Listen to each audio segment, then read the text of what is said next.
മധ്യസ്ഥ പ്രാർത്ഥനയ്ക്കായ ദൈവസന്നിധിയിൽ ഈ രാത്രി നമ്മെ തന്നെ ഒരുക്കാം. കൺവെൻഷൻ യോഗങ്ങളുടെ അനുഗ്രഹത്തിനായി 125-ാം സങ്കീർത്തനം വായിച്ച് നമുക്ക് പ്രാർത്ഥനയിലേക്ക് കിടക്കാം. 125-ാം സങ്കീർത്തനം. യഹോവയിൽ ആശ്രയിക്കുന്നവർ കുലുങ്ങാതെ എന്നേക്കും നിൽക്കുന്ന സിയോൻ പർവ്വതം പോലെയാകുന്നു. പർവ്വതങ്ങൾ യെരൂശലേമിനെ ചുറ്റിയിരിക്കുന്നു. യഹോവ ഇന്നു മുതൽ എന്നേക്കും തൻ്റെ ജനത്തെ ചുറ്റിയിരിക്കുന്നു. നീതിമാന്മാർ നീതികേടിലേക്ക് കൈനീട്ടാതിരിക്കേണ്ടതിന് ദുഷ്ടന്മാരുടെ ചെങ്കോൽ നീതിമാന്മാരുടെ അവകാശത്തിന്മേൽ ഇരിക്കുകയില്ല. യഹോവ ഗുണവാന്മാർക്കും ഹൃദയപരമാർത്ഥികൾക്കും നന്മ ചെയ്യണമേ. എന്നാൽ വളഞ്ഞ വഴികളിലേക്ക് തിരിയുന്നവരെ യഹോവ ദുഷ്പ്രവൃത്തിക്കാരുടെ പോകുമാറാകട്ടെ. ഇസ്രായേൽ മേൽ സമാധാനം വരുമാറാകട്ടെ. പിതാവിനും പുത്രനും പരിശുദ്ധാത്മാവിനും മഹത്വമുണ്ടാകട്ടെ. പ്രാർത്ഥനയ്ക്കായി ദൈവത്തിൻ്റെ മാറ്റമില്ലാത്ത കരത്തിലേക്ക് നമ്മെ സമ്പൂർണ്ണമായിട്ട് സമർപ്പിക്കാം. നമ്മുടെ ഇടവകയുടെ ഈ വർഷത്തെ കൺവെൻഷൻ ഇന്ന് രാത്രി ആരംഭിക്കുക. ഒരു വലിയ ദൈവത്തിൻ്റെ നടത്തിപ്പായി തീരുവാൻ, അനുഗ്രഹത്തിൻ്റെ ദിനങ്ങളായിട്ട് നമ്മുടെ കൺവെൻഷൻ യോഗങ്ങൾ തീരുവാൻ ദൈവസന്നിധിയിലേക്ക് നമ്മെ തന്നെ ഒരുക്കി കൊടുക്കാം. ഒരു സമർപ്പണത്തിൻ്റെ അനുഭവത്തോടെ ഈ രാത്രി ഈ 12 തണലിലേക്ക് നമ്മുടെ ജീവിതങ്ങളെയും നമ്മയും ദൈവകരങ്ങളിലേക്ക് സമർപ്പിക്കാം. കുറവുകളുണ്ട്, ബലഹീനതകളുണ്ട്, ദൈവസന്നിധിയിൽ നിവർന്നു നിൽപ്പാൻ കഴിയാത്ത പാപ അകൃത്യങ്ങളും ജീവിത സ്വഭാവങ്ങളും ജീവിത വഴികളും ഒക്കെ നമ്മുടെ മുൻപിലുണ്ട്. എങ്കിലും നമ്മോട് കരുണ കാണിക്കുന്ന, നമ്മെ വിടുവിക്കുന്ന, നമ്മോട് ക്ഷമിക്കുന്ന, നമ്മെ സ്നേഹിക്കുന്നവന്റെ സന്നിധിയിലാകുന്ന ബോധത്തോടെ നമ്മുടെ കുറവുകളെ, നമ്മുടെ ബലഹീനതകളെ, നമ്മുടെ ജീവിത പ്രവൃത്തികളെ ദൈവം മുൻപാകെ നമുക്ക് ഏൽപ്പിക്കാം. ഈ രാത്രി എൻ്റെ കുറവുകൾ ഇന്നത്തെ യോഗത്തിന് അനുഗ്രഹത്തിന് തടസ്സമായി പ്രവേശിക്കുവാൻ ദൈവം അവിടുന്ന് ഇടയാക്കരുതെന്ന് ദൈവത്തോടെ പ്രാർത്ഥിക്കാം. കർത്താവേ, എന്നിലൂടെ ദൈവത്തിന്റെ പരിശുദ്ധാത്മാവിന്ന് രാത്രി ഈ പന്തലിൽ വ്യാപരിക്കുവാൻ സ്വർഗം അവിടുന്ന് അവസരം ഒരുക്കി തരേണ്ടതിനായിട്ട് നമുക്ക് ദൈവത്തോട് പ്രാർത്ഥിക്കാം. ഇന്ന് രാത്രി സ്വർഗം സന്ദർശിക്കേണ്ടതിന്, ദൈവത്തിന്റെ മാറ്റമില്ലാത്ത അനുഗ്രഹം അനുഭവിക്കുന്ന രാത്രിയായി ഇന്ന് രാത്രി ദൈവത്തിന്റെ ആത്മാ പരിവർത്തിക്കേണ്ടതിനായിട്ട് ദൈവത്തോട് പ്രാർത്ഥിക്കാം. നമ്മുടെ ഇടവകയെ ആകമാന ദൈവകരങ്ങളിലേക്ക് ഏൽപ്പിക്കാം. ഓരോ കുടുംബങ്ങളെയും ഓരോ അംഗങ്ങളെയും ദൈവത്തിന്റെ കരങ്ങളിൽ ഏൽപ്പിക്കാം. എല്ലാവരും ദൈവത്തിന് ഏറ്റവും ശ്രേഷ്ഠകരമായി തീരുവാൻ, ദൈവത്തിന് പ്രയോജനമുള്ള വ്യക്തിത്വങ്ങളായി, കുടുംബങ്ങളായി ഈ സഭയിൽ നിലനിൽക്കുവാൻ ദൈവം തന്റെ മക്കളെ എല്ലാവരെയും അവിടുന്ന് സഹായിക്കേണ്ടതിനായിട്ട് ദൈവത്തോട് നമുക്ക് പ്രാർത്ഥിക്കാം. നേതൃത്വം നൽകുന്ന നമ്മുടെ അച്ഛനെ കുടുംബമായി ദൈവകരങ്ങളിൽ ഏൽപ്പിക്കാം. തന്റെ അഭിഷിക്തന്റെ ശുശ്രൂഷ കർത്താവ് 30 അല്ല 60 അല്ല 100 മേനി ഈ ദേശത്ത് ഫലകരമായി തീരുവാൻ ദൈവം അവിടുന്ന് കഴിഞ്ഞ ദിവസങ്ങളിൽ, കഴിഞ്ഞ നാളുകളിൽ തന്റെ ഭക്തനെ ഉപയോഗിച്ചുവല്ല കർത്താവെ. തുടർന്ന് തന്റെ ദാസന്റെ ശുശ്രൂഷ ഇവിടെ കർത്താവെ ഫലകരമായി തീരേണ്ടതിനായിട്ട് ദൈവത്തോട് നമുക്ക് പ്രാർത്ഥിക്കാം. അവരുടെ ജീവിതം അനുഗ്രഹിക്കപ്പെടേണ്ടതിനായിട്ട്, അവരുടെ ജീവിതത്തിലേറെ നന്മകൾ പ്രാപിക്കുന്ന ദിനങ്ങളായി ഇടവക തീരുവാൻ ദൈവമേ നീ അവിടുന്ന് സഹായിക്കണമേ. ഒരു ജീവിതത്തിലെ പദ്ധതികൾക്ക് ദൈവം തമ്പുരാന്റെ കരം അവിടുന്ന് വെളിപ്പെടണമേ എന്ന് ദൈവത്തോട് നമുക്ക് പ്രാർത്ഥിക്കാം. ശാരീരികമായ പ്രയാസം അനുഭവിക്കുന്നവർ നമ്മുടെ ഇടയിൽ ഉണ്ടെങ്കിൽ, ഭവനങ്ങളിലുണ്ടെങ്കിൽ അവരെയും കൂടെ ദൈവകരങ്ങളിലേക്ക് നമുക്ക് സമർപ്പിക്കാം. ദൈവത്തിന്റെ ആത്മാവ് നാം ഇവിടെ ഒരുമിച്ച് പ്രാർത്ഥിക്കുമ്പോൾ അവരായിരിക്കുന്നിടത്ത് ദൈവാത്മാവ് ഈ രാത്രി സന്ദർശിച്ച് സകല രോഗത്തെയും സകല വ്യാധികളെയും സൗഖ്യമാക്കുന്ന യഹോവയുടെ കരം ഇന്ന് രാത്രി അവരായിരിക്കുന്ന സ്ഥലത്ത് വ്യാപരിക്കേണ്ടതിനായിട്ട് നമുക്ക് ദൈവത്തോടെ പ്രാർത്ഥിക്കാം.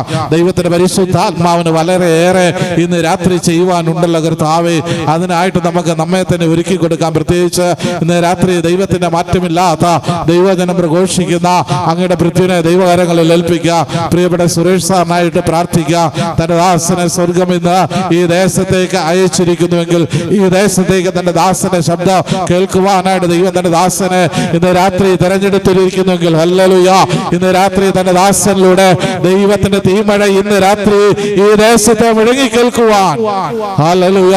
തന്റെ ദാസനെ ദൈവം തമ്പുരാൻ ഇന്ന് രാത്രി അഭിഷേകത്തോടെ തീയുടെ മറവിൽ ഹല്ലേലൂയ, ആ ഷെക്കാനയുടെ മറവിൽ ഇന്ന് രാത്രി തന്റെ അഭിഷേകത്തിനെ നിർത്തേണ്ടതിനായിട്ട് നമുക്ക് ദൈവത്തോടെ പ്രാർത്ഥിക്കാം. ഹല്ലേലൂയ.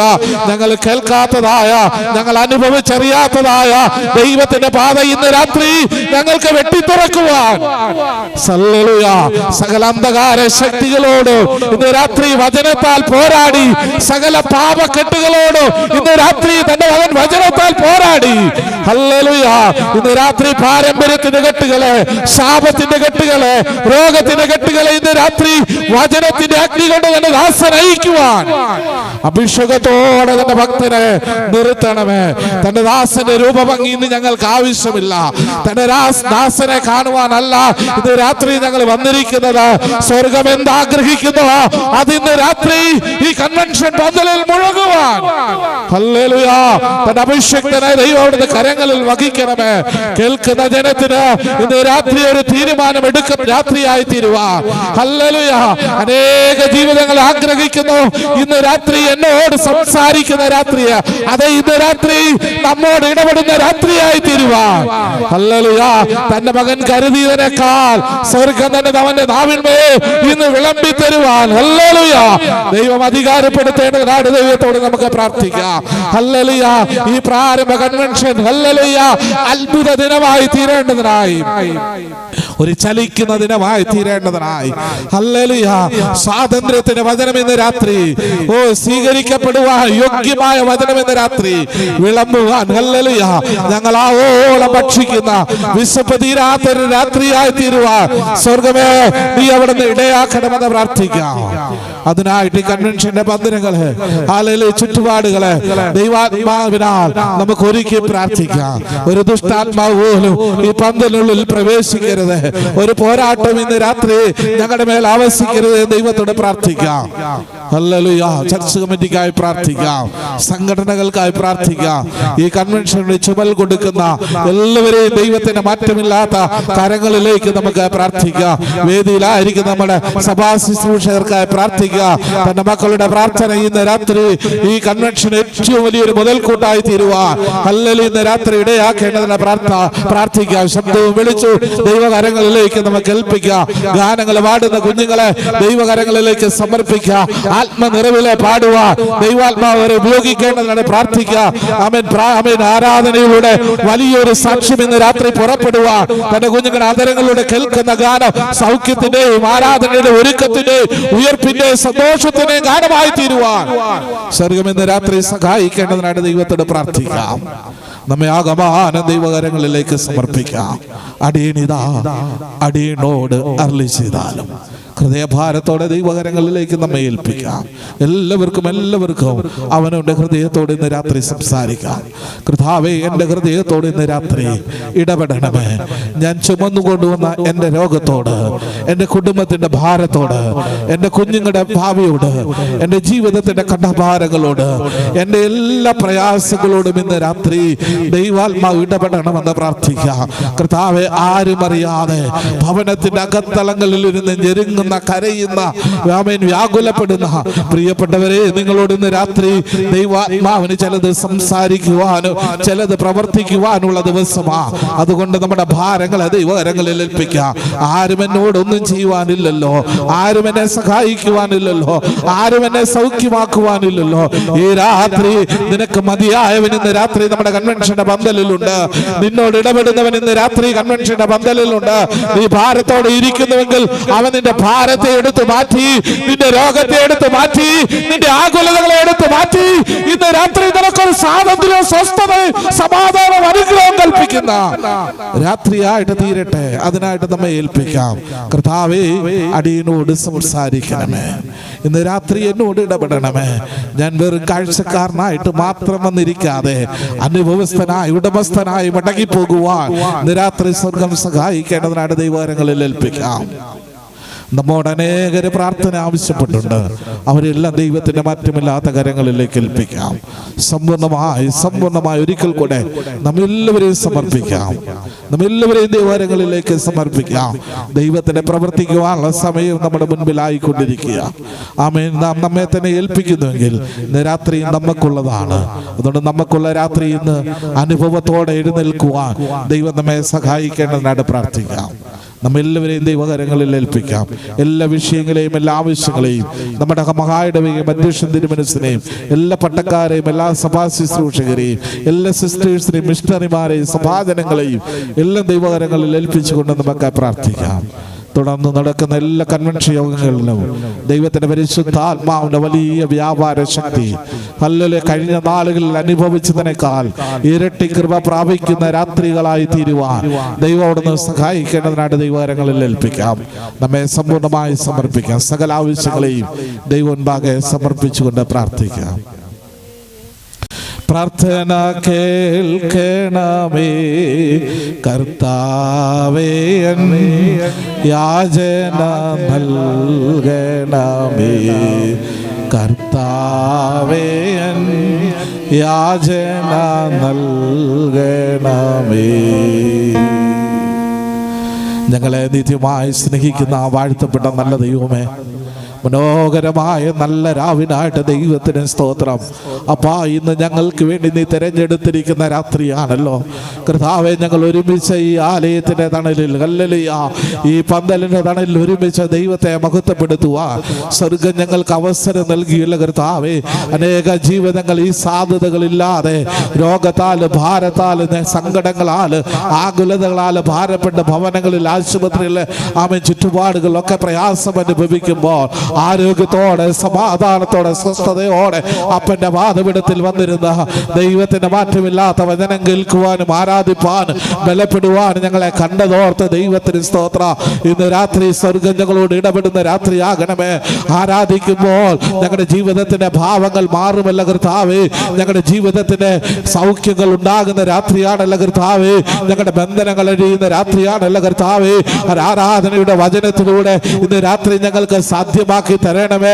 അടിയങ്ങൾ ഒരുമിച്ച് നിലവിളിക്കുമ്പോൾ സ്വർഗം എഴുന്നേൽക്കണമെന്ന് പ്രാർത്ഥിക്കുന്ന കർത്താവേ, ഇന്ന് രാത്രി സ്വർഗത്തിന് പ്രവർത്തിക്കുവാനുള്ള രാത്രിയായി നിന്റെ കരങ്ങളിലേക്ക് ഈ ദേശത്തെ ഏൽപ്പിക്കുക, ഞങ്ങളുടെ ഇടവകയെ ഏൽപ്പിക്കുക, ഞങ്ങളുടെ ഇടവക ജനത്തെ ഏൽപ്പിക്കുകയാണ് കർത്താവേ.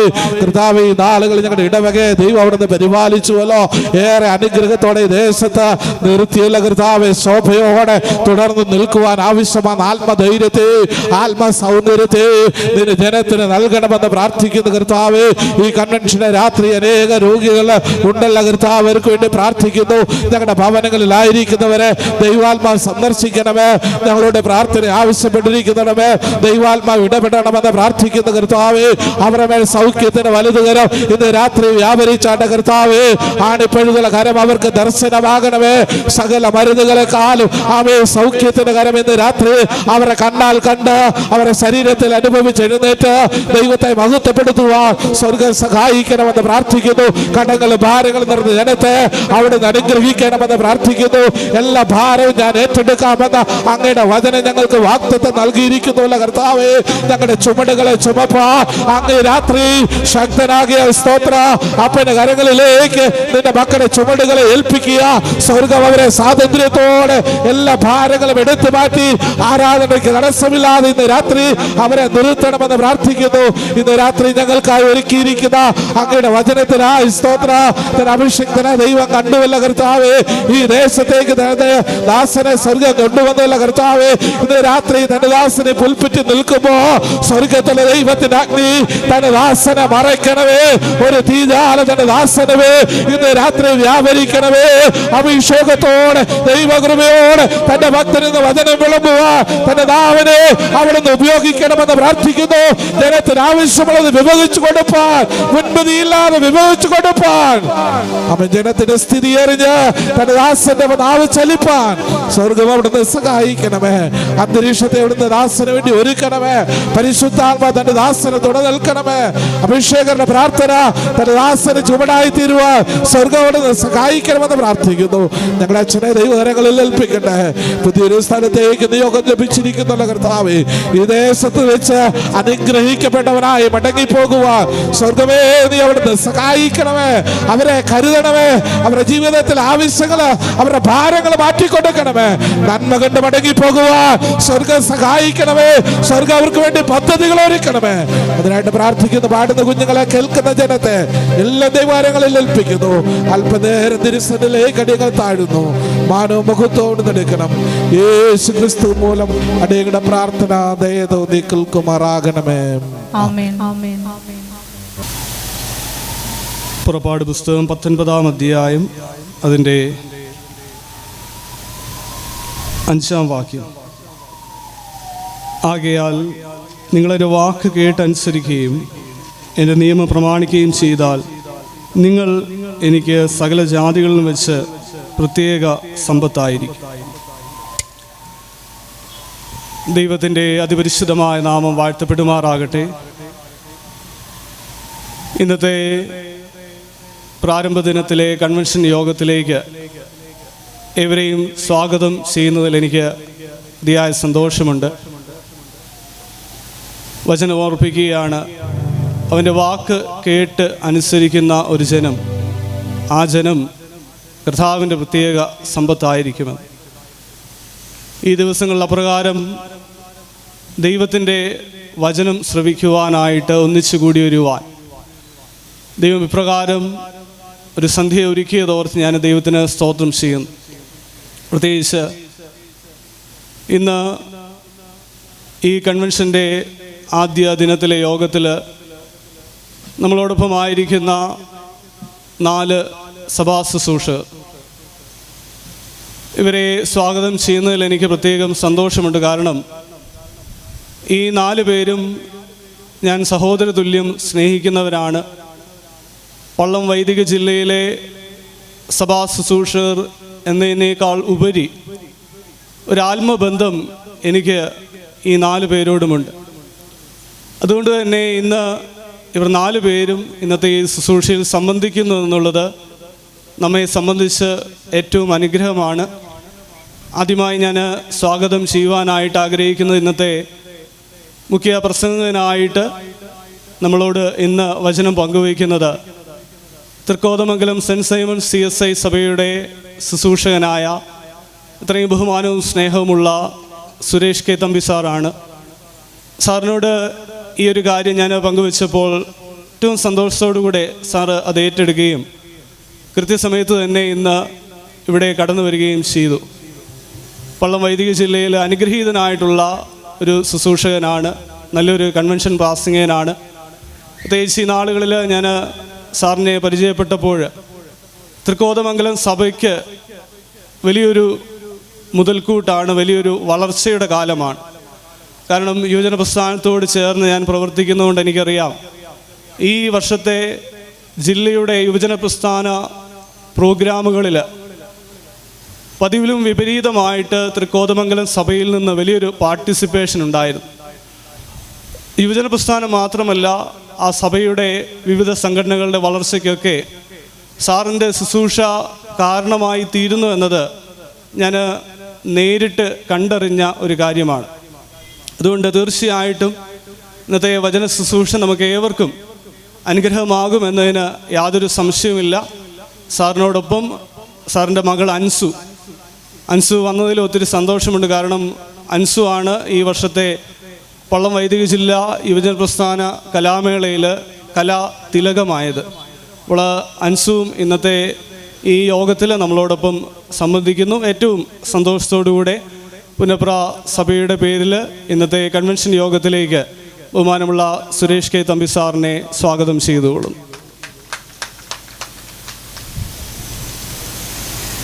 കൂടാതെ ഇന്ന് നമ്മളോടൊപ്പം ഈ ശുശ്രൂഷയിൽ സംബന്ധിക്കുന്ന മറ്റ് 3 ശുശ്രൂഷകർ, എത്രയും ബഹുമാനമുള്ള ഐസക് സാറ് മുഹമ്മ സഭയുടെ സഭാ ശുശ്രൂഷകനാണ്. നമുക്കറിയാം, കഴിഞ്ഞ VBSൻ്റെ ഉദ്ഘാടനത്തിനും സാറായിരുന്നു ഉദ്ഘാടകനായിട്ട് ഈ സഭയിൽ കടന്നു വന്നത്. സാറ് സത്യത്തിൽ ഈ ദിവസങ്ങളിൽ സാറിന് ഏറ്റവും അധികം തിരക്കുള്ള ദിവസങ്ങളാണ്. നാളെ മുതൽ സാറിൻ്റെ ഒരു ഉപസഭയിലെ കൺവെൻഷൻ ആരംഭിക്കുകയാണ്. എന്നാൽ ഞാനിപ്രകാരം പുന്നപ്ര സഭയുടെ കൺവെൻഷൻ്റെ കാര്യം പങ്കുവെച്ചപ്പോൾ ഞാൻ ഒരു ദിവസം എന്ത് കാരണമുണ്ടെങ്കിലും എത്തിച്ചേരാം എന്ന ഒരു ഉറപ്പ് സാറ് തരികയുണ്ടായി. അപ്രകാരം ഇന്ന് പ്രാരംഭ ദിനത്തിൽ തന്നെ സാറ് നമ്മളോടൊപ്പം ഈ യോഗത്തിൽ സംബന്ധിക്കുന്ന അനുഗ്രഹീതനായിട്ടുള്ള മതിയുള്ള മഹായിടവകയിലെ വന്യനായ ഒരു സഭാ ശുശ്രൂഷകനാണ്.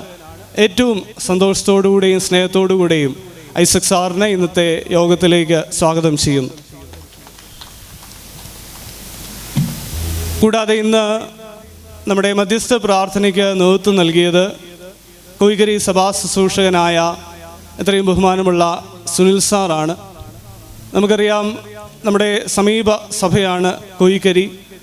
ആ സഭയുടെ ഈ നാളുകളിലെ പല കാര്യങ്ങൾ, ഭൗതികമായിട്ടുള്ള പല കാര്യങ്ങൾ, അതിൻ്റെ പിന്നിൽ സാറ് വളരെയധികം അധ്വാനിക്കുന്നു. ആ സഭയ്ക്ക് വളർച്ചയുടെ ദിവസങ്ങളാണ്. സാറുമായിട്ടും എനിക്ക് നല്ല ഒരു ബന്ധം, ഉറ്റ ബന്ധം ഉണ്ട് എന്നത് ഞാൻ ഈ സമയം പങ്കുവയ്ക്കുകയാണ്. സാറും ഇന്നത്തെ ഈ പ്രാരംഭ ദിനത്തിലെ ശുശ്രൂഷയിൽ നമ്മളോടൊപ്പം സംബന്ധിക്കുന്നു. മധ്യസ്ഥ പ്രാർത്ഥനയ്ക്ക് സാറ് നേതൃത്വം നൽകി. സാറിനെയും ഏറ്റവും സന്തോഷത്തോടുകൂടെ ഇന്നത്തെ ഈ യോഗത്തിലേക്ക് സ്വാഗതം ചെയ്തുകൊള്ളു. ഇനി നമുക്ക് സ്വാഗതം ചെയ്യുവാനുള്ളത്, പ്രത്യേക സ്വാഗതം ചെയ്യേണ്ട ഒരു കാര്യമില്ലാത്തൊരു വ്യക്തിത്വമാണ്. നമുക്കറിയാം, അലക്സാണ്ടർ സാറ് നമ്മുടെ തന്നെ സഭാംഗമാണ്, പുന്നപ്ര സഭയിലെ അംഗമാണ്. അതുകൊണ്ട് പ്രത്യേക സ്വാഗതത്തിൻ്റെ ആവശ്യമില്ലെങ്കിലും ഔപചാരികതയുടെ പേരിൽ വേണാട്ടുകാട് സഭ ശുശ്രൂഷകനായിട്ടുള്ള എത്രയും സ്നേഹമുള്ള, ഞാൻ സഹോദരതുല്യം സ്നേഹിക്കുന്ന അലക്സാണ്ടർ സാറിനെയും ഈ യോഗത്തിലേക്ക് സന്തോഷത്തോടുകൂടെ സ്വാഗതം ചെയ്തോളൂ. കൂടാതെ ഇന്ന് ഈ യോഗത്തിൽ സംബന്ധിക്കുന്ന നമ്മുടെ എല്ലാ സഭാജനങ്ങളെയും സ്വാഗതം ചെയ്യുന്നു. കൂടാതെ ഇന്ന് കരുമാടി സഭയിൽ നിന്ന് കൗൺസിലർ ജയൻ ചേട്ടനെ ഞാൻ കാണുന്നുണ്ട്. ഈ കണ്ണിലേക്ക് ലൈറ്റ് അടിക്കുന്നത് കൊണ്ട് ആരൊക്കെയാണ് വന്നിരിക്കുന്നതെന്ന് വ്യക്തമായിട്ട് കാണാൻ സാധിക്കുന്നില്ല. എങ്കിലും ഞാൻ മനസ്സിലാക്കുന്നു, കരുമാടി സഭ, വേണാട്ടുകാട് സഭ, അതുപോലെ തന്നെ ഈ കുട്ടനാട് പ്രദേശത്തുള്ള സഭകളുടെ കൂട്ടായ്മയാണ് പുന്നപ്ര കൺവെൻഷൻ എന്ന് പറയുന്നത്. ഇത് നമ്മൾ പരസ്പരമുള്ള സ്നേഹത്തിൻ്റെ, സൗഹൃദത്തിൻ്റെ ഒരു സന്ദർഭമാണ്. കാരണം നമുക്കറിയാം, കരുമാടി ഇടവകയിലെ കൺവെൻഷന് പുന്നപ്ര സഭയിൽ നിന്നും വേണാട്ടുകാട് സഭയിൽ നിന്നുമൊക്കെ ആളുകൾ പോയി സംബന്ധിക്കും. അതുപോലെ തന്നെ വേണാട്ടുകാട് സഭയിലെ കൺവെൻഷന് പുന്നപ്രയിൽ നിന്നും കരുമാടിയിൽ നിന്നും ആളുകൾ പോയി സംബന്ധിക്കും. അത് ഞാൻ മനസ്സിലാക്കുന്നത്, ഈ കുട്ടനാട് പ്രദേശത്തുള്ള സഹോദരങ്ങൾ തമ്മിലുള്ള ഒരു സ്നേഹത്തിൻ്റെ, സൗഹൃദത്തിൻ്റെ, കൂട്ടായ്മയുടെ അവസരമാണ് നമ്മുടെ ഈ കൺവെൻഷൻ എന്ന് പറയുന്നത്. അതുകൊണ്ട് തന്നെ ഇന്ന് നമ്മളോടൊപ്പം കരുമാടി, വേണാട്ടുകാട് സഭയിൽ നിന്നുള്ള സഭാജനങ്ങളും സംബന്ധിക്കുന്നു. അവരെയും ഏറ്റവും സന്തോഷത്തോടുകൂടെ ഇന്നത്തെ ഈ യോഗത്തിലേക്ക് ഞാൻ സ്വാഗതം ചെയ്തുകൊള്ളും. കൂടാതെ ഇന്ന് നമ്മുടെ ഈ യോഗത്തിൽ നമ്മുടെ സമീപവാസികൾ, ഈ പ്രദേശത്തെ പുന്നപ്ര ദേശവാസികൾ ഒക്കെ യോഗത്തിൽ സംബന്ധിക്കുന്നു. അവരെല്ലാം സന്തോഷത്തോടെ സ്വാഗതം ചെയ്യുന്നു. കൂടാതെ ഇന്ന് നമ്മുടെ ഗായക സംഘത്തിന് നമ്മൾ ഓർഗനൈസ്ഡായിട്ട് നമ്മെ സഹായിക്കുന്നത് ചങ്ങനാശ്ശേരി ഇടവകാംഗമായിട്ടുള്ള അജയ് പീറ്ററാണ്. അജയ് എനിക്ക് മുന്നമേ പരിചയമുണ്ട്. കാരണം അജയ് ആണ് ഈ വർഷത്തെ യുവജന പ്രസ്ഥാന കലാമേളയ്ക്ക് കലാപ്രതിഭയായത്. അപ്പോൾ ഇന്നത്തെ ഒരു മീറ്റിങ്ങിൻ്റെ പ്രത്യേകത, കലാപ്രതിഭയും കലാതിലകവും രണ്ടുപേരും ഇന്നത്തെ ഈ യോഗത്തിൽ സംബന്ധിക്കുന്നുണ്ട്. അത് അനുഗ്രഹമാണ്. അജയ് പീറ്ററിനെയും ഏറ്റവും സന്തോഷത്തോടുകൂടെ ഇന്നത്തെ ഈ യോഗത്തിലേക്ക് സ്വാഗതം ചെയ്തുകൊള്ളും.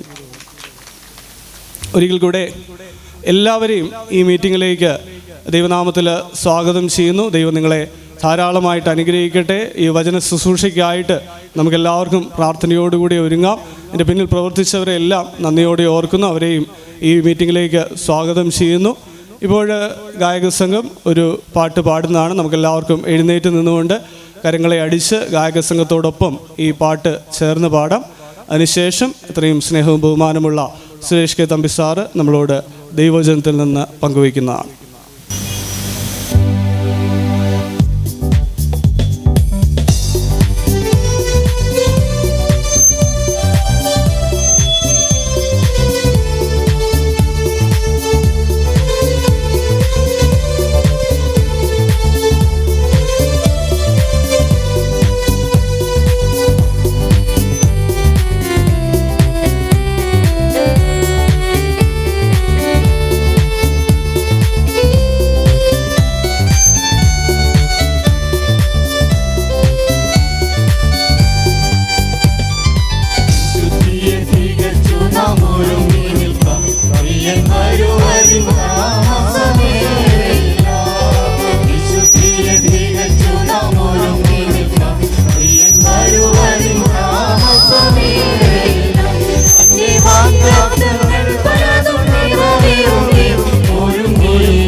സ്വസ്ഥതയുമില്ല മനുഷ്യർക്കിടെ ഒരുങ്ങിടാം.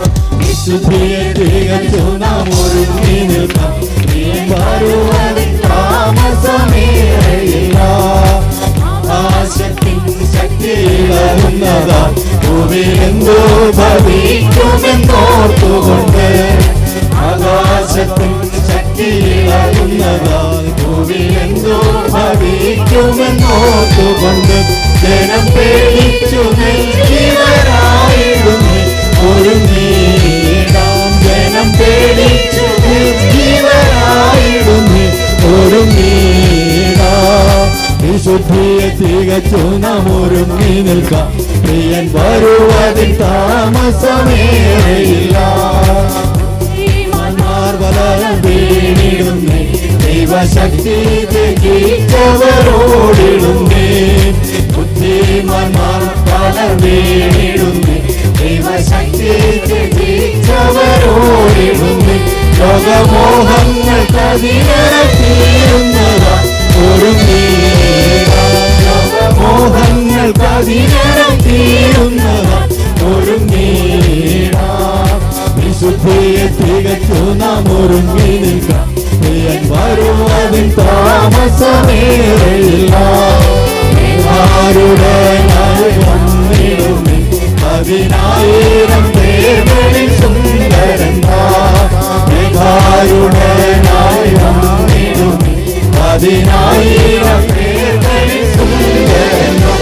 തന്റെ കോമളരൂപം വാഴ്ത്തിപ്പാൻ ഒരുങ്ങിടാം. തന്റെ കോമളരൂപം വാഴ്ത്തിപ്പാൻ ഒരുങ്ങിടാം. വിശുദ്ധിയെ തികച്ചു നാം ഒരുങ്ങി നിൽക്കാം. വരുവതിൽ താമസമേറെയില്ല. ോടിടുക മണവാളൻ വരവെച്ച മടുത്തുപോയി. ോടിടുക മണവാളൻ വരവെച്ച മടുത്തുപോയി. മണിയാരെയും പോയി നാം ആശ്വസിക്കാം ഒരുങ്ങിടാം. മണിയാരെയിൽ പോയി നാം ആശ്വസിക്കാം ഒരുങ്ങിടാം. വിശുദ്ധിയെ തികച്ചു നാം ഒരുങ്ങി നിൽക്കാം. വരുവതിൽ താമസമേറെയില്ല. വിശുദ്ധിയെ തികച്ചു നാം ഒരുങ്ങി നിൽക്കാം. വരുവതിൽ താമസമേറെയില്ല.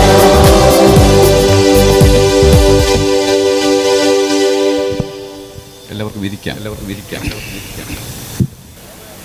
ദൈവത്തിൻ്റെ പൊന്നുനാമം മഹിമപ്പെടട്ടെ. ബഹുമാനപ്പെട്ട ഇടവക വികാരി റവറൻഡ് സാം മാത്യു റോയ് അച്ഛൻ, CSI മതികല മഹായിടവകയിലെ സീനിയർ സഭാ ശുശ്രൂഷകൻ, എൻ്റെ സുഹൃത്തും കൂടെ ആയിരിക്കുന്ന ബഹുമാന്യ ഐസക് സാർ,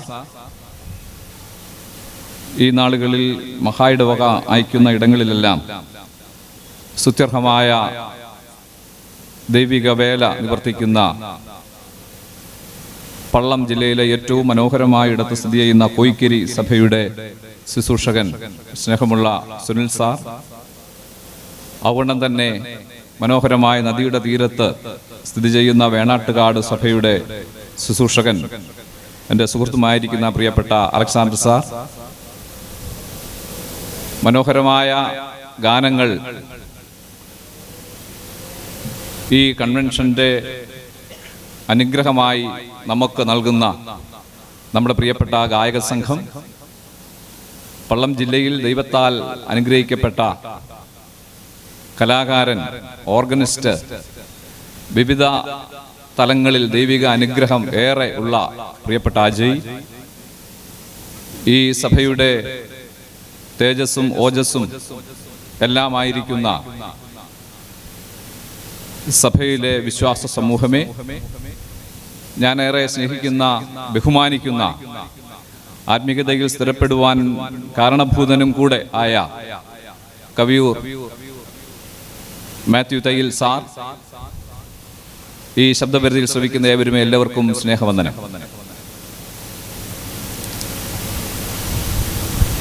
വളരെ പ്രസിദ്ധമായ, കേരളത്തിലും ഇന്ത്യയിലുമൊക്കെ വളരെ പ്രസിദ്ധമായ, നമ്മുടെ ചരിത്രങ്ങളിൽ ഇടം പിടിച്ച ഒരു സ്ഥലത്ത്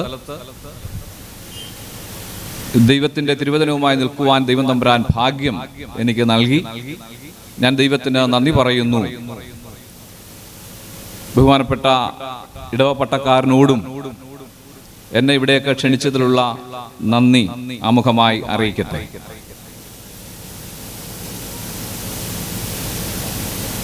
തിരുവല്ല ജില്ലയിൽ ശുശ്രൂഷ ചെയ്യുമ്പോൾ വളരെ വർഷങ്ങൾക്ക് മുൻപാണ് അവിടുത്തെ സൺഡേ സ്കൂളിൻ്റെ നട്ടലായിരുന്ന മാന്യദേഹമാണ്, ദൈവദാസനാണ്, അധ്യാപകൻ കൂടെ ആയിരിക്കുന്ന പ്രിയപ്പെട്ട മാത്യു സാറിൻ്റെ സാന്നിധ്യം എനിക്കേറെ സന്തോഷമുണ്ട്. ഈ സാറ് തിരുവല്ല ജില്ലയിലെ സൺഡേ സ്കൂളിനെ വളരെ ഗൗരവമുള്ള ഒരു സാഹചര്യത്തിലേക്ക് കൊണ്ടുവന്ന ആളാണ്. കുറച്ചും കൂടെ മനസ്സിലാകത്തക്ക രീതിയിൽ പറഞ്ഞാൽ, സൺഡേ സ്കൂൾ ലാഘവത്വത്തോടെ കാണേണ്ടുന്ന ഒന്നല്ല, കുഞ്ഞുകളിയല്ല, വളരെ ഗൗരവമുള്ള ഒന്നാണെന്നും സഭയുടെ നിലനിൽപ്പ് സൺഡേ സ്കൂളിലാണ് എന്നൊക്കെ തിരുവല്ല ജില്ലയിലെ ഞങ്ങളെപ്പോലുള്ള ആളുകളെ ബോധ്യപ്പെടുത്തുകയും ഓരോ ഇടങ്ങളിലും കൃത്യതയോടെ ഇടപെടുകയും ചെയ്ത മാന്യദേഹമാണ്. അതാണ് ഞാൻ പ്രാരംഭത്തിൽ പറഞ്ഞ ഞങ്ങളുടെയൊക്കെ ശുശ്രൂഷയിൽ ഞങ്ങളെ ബലപ്പെടുത്തിയ പ്രിയപ്പെട്ട സാറിൻ്റെ മകളാണ് നിങ്ങളുടെ കൊച്ചമ്മ. അതൊരു വലിയ അനുഗ്രഹമാണ്. ദൈവം ധാരാളമായി സഭയെയും പ്രിയപ്പെട്ടവരെയും മാനിക്കട്ടെ. പ്രിയപ്പെട്ട കരുമാടിയിലെ കൗൺസിലർ, എൻ്റെ സ്നേഹിതൻ കൂടിയായിരിക്കുന്ന ജയൻ്റെ സാന്നിധ്യവും വളരെ സന്തോഷം നൽകുന്നു. അച്ഛൻ പറഞ്ഞതുപോലെ മറ്റാരൊക്കെ ഉണ്ട് എന്ന് മനസ്സിലാകുന്നില്ല. നമുക്ക് പ്രാർത്ഥിക്കാം. ഞങ്ങളെ സ്നേഹിക്കുന്ന, കരുതുന്ന ഞങ്ങളുടെ നല്ല ദൈവമേ, മനോഹരമായ രാത്രിക്കായി ഞങ്ങളങ്ങേ സ്തുതിക്കുന്നു. നാഥ, പ്രഭാതം മുതൽ പ്രദോഷം വരെയും നീ ഞങ്ങളെ പരിപാലിച്ചു. ഈ മനോഹര രാത്രിയിൽ ഈ ദേവാലയത്തിൻ്റെ മുറ്റത്തേക്ക് നീ ഞങ്ങളെ ഒന്നിച്ച് കൊണ്ടുവന്നു. ദൈവമേ, ഒന്നും അവിചാരിതമല്ല, എല്ലാം നീ മുന്നമേ അറിഞ്ഞിരിക്കുന്നു. കടന്നു വന്നിരിക്കുന്ന ജനം ഏത് മനോഭാരത്തോടെ, ഏത് മനോവിചാരത്തോടെ ഇവിടെ ആയിരിക്കുന്നുവെന്ന് നാഥ നീ അറിയുന്നല്ലോ. മറ്റാരോടും പറയുവാൻ കഴിയാത്ത വലിയ ഭാരവും പ്രയാസവും ഒക്കെ ഒരുപക്ഷെ നിന്റെ മക്കൾ വഹിക്കുന്നുണ്ടാവാം. ഇന്ന് രാത്രി നിന്റെ വചനത്തിന്റെ മുൻപാകെ നിന്റെ ജനമാകുമ്പോൾ നാഥ, നീ ഇന്ന് അവരോട് സംസാരിക്കണമേ. നീറുന്ന മനസ്സുമായി നിന്റെ മുൻപാകെ ആരെങ്കിലും വന്നിട്ടുണ്ടെങ്കിൽ നാഥ, സാരമില്ല, നിന്നെ സൗഖ്യമാക്കുവാൻ, നിന്റെ പ്രയാസങ്ങളിൽ നിന്ന് നിനക്ക് വിടുതൽ നൽകുവാൻ ഞാൻ നിന്റെ ചാരയുണ്ട്. നാഥ, നിന്റെ ഇമ്പ ശബ്ദം ഇന്ന് രാത്രി നിന്റെ കുഞ്ഞുങ്ങൾ കേൾക്കണം. കർത്താവേ, സംസാരിക്കുന്ന അടിയന്റെ നാവോട് കൂടെ ഇരിക്കണമേ. നീ തരാത്തതൊന്നും ഇവിടെ പറയുവാൻ നീ സമ്മതിക്കരുത്. ദൈവമേ, ആശ്വാസത്തോടെ, സൗഖ്യത്തോടെ സ്തോത്രം പാടി ഭവനങ്ങളിലേക്ക് പോകുവാൻ നിന്റെ കുഞ്ഞുങ്ങളെ സഹായിക്കണമേ. ഒരിക്കലും സൗഖ്യമാകില്ല എന്ന് ലോകം പറഞ്ഞിരിക്കുന്നതായ രോഗത്തിന്റെ സാഹചര്യത്തിൽ ആരെങ്കിലും ഇവിടെ ഉണ്ട് എങ്കിൽ സൗഖ്യമാക്കുന്ന ദൈവം ഇന്ന് നിന്റെ മക്കളെ സന്ദർശിക്കണമേ. 4 ദിവസം നാഥ, നിന്റെ മക്കൾ ഏറെ പ്രാർത്ഥിച്ച് ഇവിടെ കൺവെൻഷൻ, പെരുന്നാൾ സംഘടിപ്പിക്കുകയാണ്. ഞങ്ങളുടെ രോഗികൾ സൗഖ്യമാകുവാൻ ഈ വർഷത്തെ ശുശ്രൂഷയിലൂടെ സാധ്യമാക്കണമേ. എൻ്റെ ദൈവം എന്നെ സൗഖ്യമാക്കിയെന്ന് സാക്ഷികളെ ദേശത്തുയരുവാൻ സ്വർഗം സഹായിക്കണമെന്ന് പ്രാർത്ഥിക്കുന്നു. ഇന്ന് രാത്രി ദൈവമേ, നിന്റെ വചനത്തെ ഈ ദേശത്തേക്ക് നീ അയക്കണമേ. കർത്താവേ, ചില ജീവിതങ്ങൾ രൂപാന്തരപ്പെടുവാൻ, ചില ഭവനങ്ങളിൽ കർത്താവേ സമാധാനം കടന്നു വരുവാൻ, ഒരിക്കലും പരിഹരിക്കപ്പെടില്ല എന്ന് കരുതുന്നതായ ചില വലിയ പ്രയാസ സാഹചര്യങ്ങളിൽ നിന്ന് ഇന്ന് രാത്രി ചില ജീവിതങ്ങൾ, ചില ഭവനങ്ങൾ മോചനം നേടുവാൻ സ്വർഗം സഹായിക്കണമെന്ന് പ്രാർത്ഥിക്കുന്നു. ദൈവമേ, വചനത്തെ കാണുവാൻ ഞങ്ങളെ ഹൃദയ കണ്ണുകളെ തുറക്കണമേ. ബുദ്ധിമണ്ഡലങ്ങളെ പ്രകാശിപ്പിക്കണമേ. എല്ലാവരെയും ഒരുപോലെ അനുഗ്രഹിക്കണം. യേശുവിന്റെ നാമത്തിൽ അപേക്ഷിക്കുന്നു, ദയവോടെ കേൾക്കണമേ. ആമേൻ. ദാനിയേൽ പ്രവചനം 12-ാം അധ്യായം 2-3 വാക്യങ്ങൾ, 13-ാമത്തെ വാക്യവും നമുക്ക് ഈ രാത്രിയിലെ ധ്യാനത്തിനായി വായിക്കാം. ദാനിയേൽ പ്രവചനം 12-ാം അധ്യായം 2-3 വാക്യങ്ങൾ, അവസാന വാക്യവും. നിലത്തിലെ പൊടിയിൽ നിദ്ര കൊള്ളുന്നവരിൽ പലരും ചിലർ നിത്യജീവനായും ചിലർ ലജ്ജയ്ക്കും നിത്യനിന്ദയ്ക്കുമായും ഉണരും. എന്നാൽ ബുദ്ധിമാന്മാർ ആകാശമണ്ഡലത്തിന്റെ പ്രഭ പോലെയും പലരെയും നീതിയിലേക്ക് തിരിക്കുന്നവർ നക്ഷത്രങ്ങളെ പോലെയും എന്നും എന്നേക്കും പ്രകാശിക്കും. അവസാന വാക്യം, നീയോ അവസാനം വരുവോളം പോയി വിശ്രമിക്ക, കാലാവസാനത്തിങ്കൽ നിന്റെ ഓഹരി ലഭിപ്പാൻ നീ എഴുന്നേറ്റ് വരും. Price the Lord. കഴിഞ്ഞ 3 രാത്രി അനുഗ്രഹത്തിന്റെയും ദൈവിക സന്തോഷത്തിന്റെയും അലതല്ലലായിരുന്നു. കുട്ടനാട് മിഷന്റെ മഹത്വകരമായ 3 രാത്രികൾ. ഒരിക്കലും ഞങ്ങൾ ആരും പ്രതീക്ഷിച്ചില്ല കേട്ടോ, ഇത്രയും സുന്ദരമായ അനുഗ്രഹിക്കപ്പെട്ട ഒരു കൂടിവരവ് സാധ്യമാകുമെന്ന്. നിങ്ങളുടെ സമീപത്തുള്ള വേണാട്ടുകാട് സഭയിലാണ്, പള്ളാത്തുരുത്തി സഭയിലാണല്ലോ പ്രാരംഭമായി ഒരു കൂടിവരവ്, ഒരു കൺവെൻഷൻ സംഘടിപ്പിച്ചത്. ഉപദേശിമാരും അച്ഛന്മാരും എല്ലാം നേതൃത്വം കൊടുത്തു. ഞങ്ങളെല്ലാവരും പറഞ്ഞു അധികം ആളുകളൊന്നും അവിടെ പങ്കെടുക്കില്ല. എന്നാൽ മനുഷ്യൻ വിചാരിക്കുന്നത് പോലെ അല്ല ദൈവം വിചാരിക്കുന്നതും പ്രവർത്തിക്കുന്നതും. Praise the lord. ഒരിക്കലും കടന്നു വരില്ല എന്ന് ഞങ്ങൾ നിരൂപിച്ച ഇടങ്ങളിൽ നിന്ന് പോലും ധാരാളം ആളുകൾ അവിടെ പങ്കെടുത്തു. നിങ്ങളും പലരും വന്നു കാണും എന്ന് ഞാൻ വിശ്വസിക്കുന്നു. എനിക്ക് ഏറ്റവും സന്തോഷം തന്ന ഒരു കാഴ്ച വേണാട്ടുകാട്ടിൽ നിന്നും പ്രിയപ്പെട്ട സാറിന്റെ സഭയിൽ നിന്നും വള്ളങ്ങളിൽ ആ കായൽ താണ്ടി ആ ഇടത്തോടിലേക്ക് കയറി ആ വള്ളങ്ങൾ ഓരത്തടുപ്പിച്ച ആ രാത്രിയിൽ അവർ സുവിശേഷം കേൾക്കുവാനായിട്ട് വന്നു. Price the Lord. ഇവർ എങ്ങനെ തിരികെ പോകുന്നു എന്ന് ഞാൻ വാഹനത്തിൽ മടങ്ങി പോകുമ്പോൾ ഞാൻ ഓർത്തു, ദൈവമേ,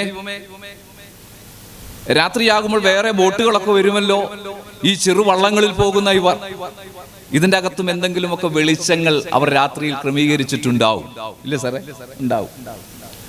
എന്തു സുന്ദരമായ കാഴ്ചയാണ്. വചനം തേടി വന്നവർ വെളിച്ചവുമായി ഭവനങ്ങളിലേക്ക് മടങ്ങിപ്പോവുകയാണ്. നിങ്ങൾക്കറിയാവുന്ന മനോഹരമായ ഒരു വെളിച്ച ചിത്രം ഉണ്ട്, പലരും പറഞ്ഞിട്ടുണ്ടാവും. ഞാനത് പലയിടങ്ങളിലും പറയുന്നു, കാരണം അനുഭവസ്ഥൻ ഞാനാണ്, അതുകൊണ്ട് ഞാനത് പറയാറുണ്ട്. എൻ്റെ വീട് തലവടിയാണ്, അതായത് ചക്രത്തുകാവ് ക്ഷേത്രത്തിന് സമീപത്തുള്ള തലവടി. എൻ്റെ വീട് പുഞ്ചയുടെ നടുക്കാണ്. ഇതൊരു വലിയ ടൗണാണ്. എനിക്ക് വലിയ സന്തോഷം തോന്നുന്നു. നിങ്ങളൊക്കെ ഞങ്ങളെക്കാൾ വലിയ സൗകര്യത്തിൽ ടൗണിൽ ജീവിക്കുന്ന ആളുകളാണ് കേട്ടോ. അതൊരു വലിയ സന്തോഷമാണ്. അപ്പൊ ഞാനൊരു പുഞ്ചയുടെ നടുക്കാണ്, ഒരു ചെറിയ തുരുത്തിലാണ് എൻ്റെ വീട്. വെള്ളം പൊങ്ങിക്കഴിഞ്ഞാൽ കായൽ പോലെയാണ് ചുറ്റുപാട്. വെള്ളം ഇറങ്ങിക്കഴിഞ്ഞാലോ മനോഹരമായ പുഞ്ചപ്പാടം കൃഷിക്ക് ഒരുക്കി വിത്തൊക്കെ മുളച്ചു വന്നാൽ പച്ചപ്പട്ട് വിരിച്ചതുപോലെ മനോഹരമായ കാഴ്ചയാണ്. വെള്ളപ്പൊക്ക സമയത്തൊക്കെ ഞങ്ങൾ പുറത്തേക്ക് ഇറങ്ങുന്നത് തോർത്തുമൊക്കെ ഉടുത്ത് നീന്തി കയറി ഇപ്പുറത്ത് വന്ന് റോഡ് സൈഡിൽ വേലിക്കൽ ഞങ്ങൾ ഈ തോർത്തൊക്കെ ഉരിഞ്ഞിട്ട് കയ്യിൽ കൊണ്ടുവന്ന വസ്ത്രമൊക്കെ ധരിച്ചാണ് ഞാനൊക്കെ സ്കൂളിലും കോളേജിലും ഒക്കെ പോയിക്കൊണ്ടിരുന്നത്. നന്നായി നീന്താൻ അറിയാം, അതുകൊണ്ട് എത്ര വലിയ വെള്ളത്തിൽ വീണാലും മുങ്ങിപ്പോകില്ല. ആ ഒരു സാഹചര്യത്തിലാണ് ഞാൻ വളർന്നു വന്നത്. ഞാൻ ഓർപ്പിച്ചത്, വിശാലമായ പാടശേഖരങ്ങളായിരുന്നു അവിടെ ചുറ്റുപാടും. എൻ്റെ അപ്പൻ 99 വയസ്സും 6 മാസവുമായിട്ടാണ് മരിച്ചത്. എൻ്റെ പിതാവ് എന്നോട് ഏറെ കാര്യങ്ങൾ പറഞ്ഞിട്ടുണ്ട്.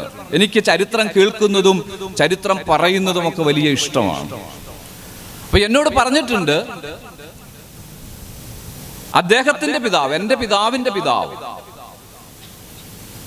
അവരുടെ ആ ജീവിത സാഹചര്യത്തെ കുറിച്ച് പറഞ്ഞിട്ടുണ്ട്. ആ സാഹചര്യങ്ങൾ വന്ന് മുട്ടി നിന്നത് എൻ്റെ പിതാവിൻ്റെയൊക്കെ ജീവിത, അതായത് ഒരു 20 വയസ്സൊക്കെ എൻ്റെ പിതാവിനുള്ള സമയം വരെയും ആ ഒരു സ്പർശനം നന്നായിട്ടുണ്ടായിരുന്നു. അവരുടെ കാലഘട്ടത്തിൽ, എൻ്റെ പിതാവിൻ്റെ കാലഘട്ടത്തിലെ ജോലി സംബന്ധമായ കാര്യമാണ് ഞാൻ പറഞ്ഞു വരുന്നത്.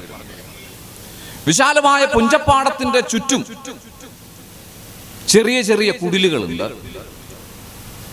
ആ കുടിലുകളിലൊക്കെ അനേക ആളുകൾ പാർക്കുന്നുണ്ട്. ഇവർ ആ പാടത്ത് ജോലി ചെയ്യുന്നവരാണ്.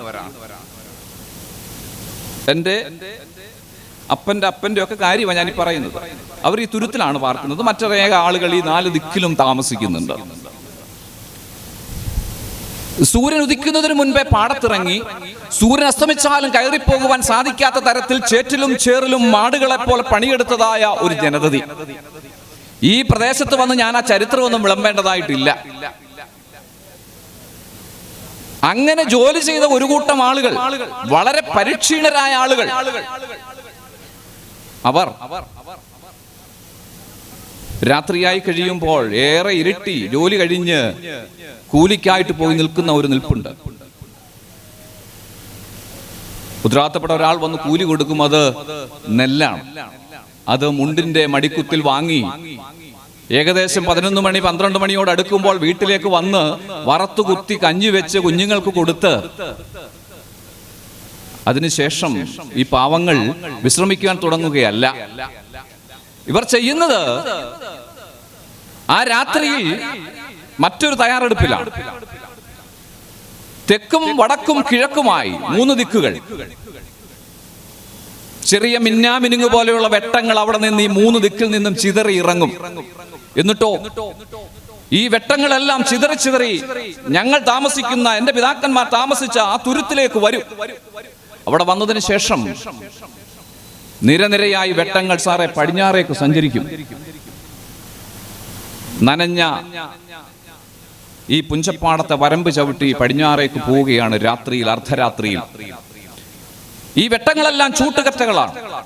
ഈ ചൂട്ടുകറ്റകളുമായി പടിഞ്ഞാറേക്ക് യാത്ര ചെയ്ത് പടിഞ്ഞാറേ ദിക്കിലേക്ക് അവർ എത്തിച്ചേരുകയാണ്.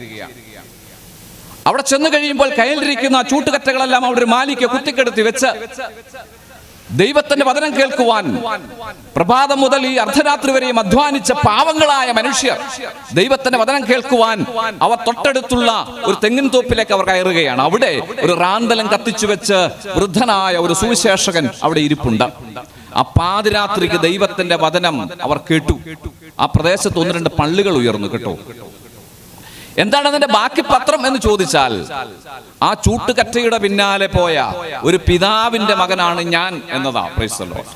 ഈ പുന്നപ്രയുടെ പ്രദേശത്ത് വന്ന് ദൈവത്തിന്റെ വചനം പ്രഘോഷിക്കുവാനും CSI മധ്യകേരള മഹായിടവകയുടെ വിവിധ ഇടങ്ങളിൽ ദൈവത്തിന്റെ വചനവുമായി നിൽക്കുവാനും ഒക്കെ എന്നെ പ്രാപ്തനാക്കിയത് ആ ചേറും ചവിട്ടിയുള്ള എന്റെ പിതാവിന്റെ യാത്രയാണ്. Price the Lord. അതിന്റെ ബാക്കി പത്രമാണ് ഞാൻ എന്ന് പറയുവാനാണ് ഞാനിത് ഇത്രയും നിങ്ങളോട് വിളമ്പിയത്.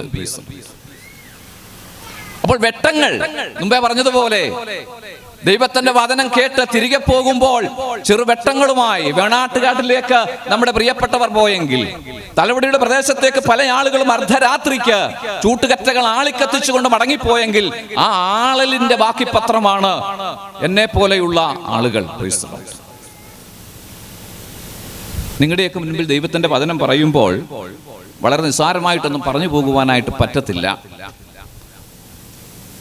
ദേവാലയത്തിൽ ഞാൻ 20 മിനിറ്റ് മാത്രമേ പ്രസംഗിക്കത്തുള്ളൂ. കൂട്ടായ്മയിലാണെങ്കിൽ അരമണിക്കൂർ പ്രസംഗിക്കും. തെരുവോരങ്ങൾ പ്രസംഗിക്കാറുണ്ട്. കൺവെൻഷൻ ആണെങ്കിൽ അച്ഛന്മാർ പറയുന്ന സമയം പ്രസംഗിക്കും. എന്നാലും 1 മണിക്കൂറിനപ്പുറത്തേക്ക് പോകില്ല. വെറുതെ പ്രസംഗിക്കുവാനായിട്ട് പറ്റില്ല എന്നാണ് എൻ്റെ ഒരു ചിന്ത. കാരണം ഇന്ന് ഈ പുതുതലമുറ ഞങ്ങളുടെ മുൻപിൽ വന്നിരിക്കുമ്പോൾ ഇവിടെ ഇരിക്കുന്ന നിങ്ങളൊക്കെ എന്നേക്കാൾ നന്നായി ദൈവത്തിന്റെ വചനം ആഴത്തിൽ പഠിച്ചിട്ടുള്ളവരും പഠിക്കുന്നവരുമാണെന്ന് എനിക്കറിയാം. പുതുതലമുറയ്ക്ക് നന്നായി ഏറെ കാര്യങ്ങൾ അറിയാം, യാതൊരു തർക്കവുമില്ല. പ്രത്യേകിച്ച് CSIക്കാരുടെ മുൻപിൽ ദൈവത്തിന്റെ വചനം പറയുക ഏറെ ശ്രമകരമാണ്. കാരണം ഈ ബൈബിൾ നിങ്ങളുടേതാണല്ലോ, നമ്മുടേതാണല്ലോ. ഈ തിരുവചനത്തിന്റെ ഉടമസ്ഥർ നിങ്ങളാണല്ലോ.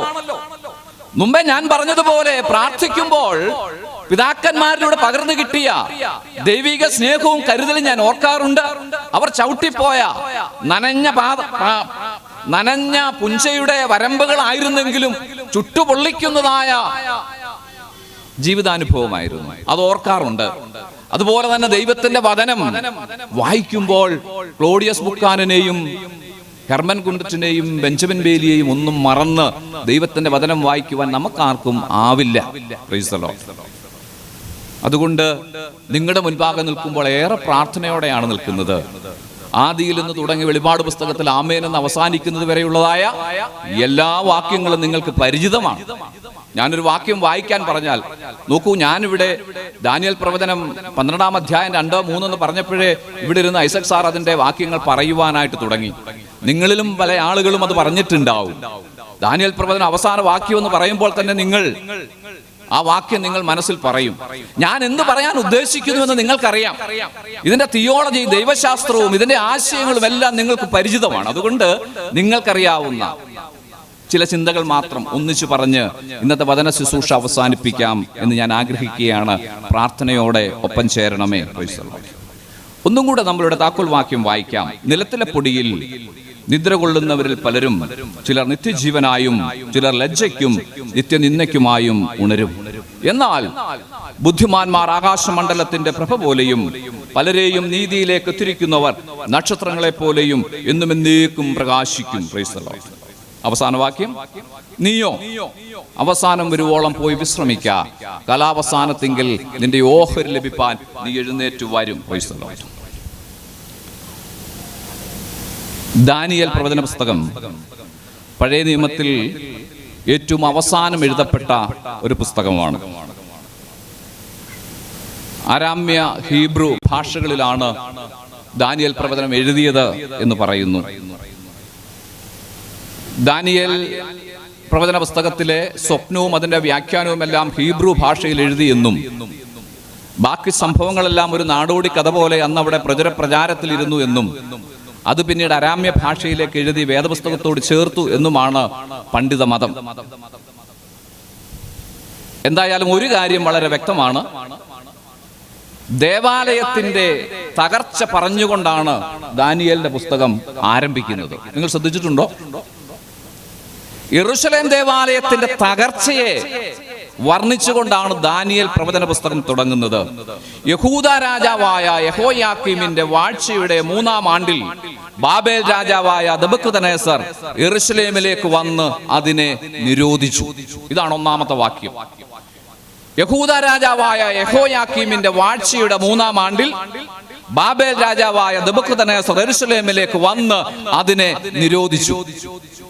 തൊട്ടടുത്ത വാക്യം വായിക്കുമ്പോൾ അല്പം കൂടെ നമ്മൾക്ക് ക്യൂരിയോസിറ്റി ഉണ്ടാവും. എന്താണ് ഇങ്ങനെ എഴുതിയിരിക്കുന്നത്? വിശുദ്ധ ദേവാലയത്തിലെ വിലപിടിപ്പുള്ള സകല വസ്തുക്കളും പാത്രങ്ങളും ദൈവം നെബൂഖദ്നേസറിന്റെ കരങ്ങളിൽ ഏൽപ്പിച്ചു.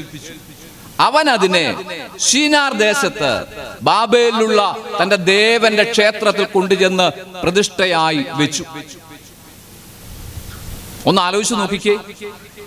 യെരൂശലേം ദേവാലയത്തെ നശിപ്പിക്കുവാൻ ദൈവം തമ്പുരാൻ ശത്രുവിനെ വരുത്തി.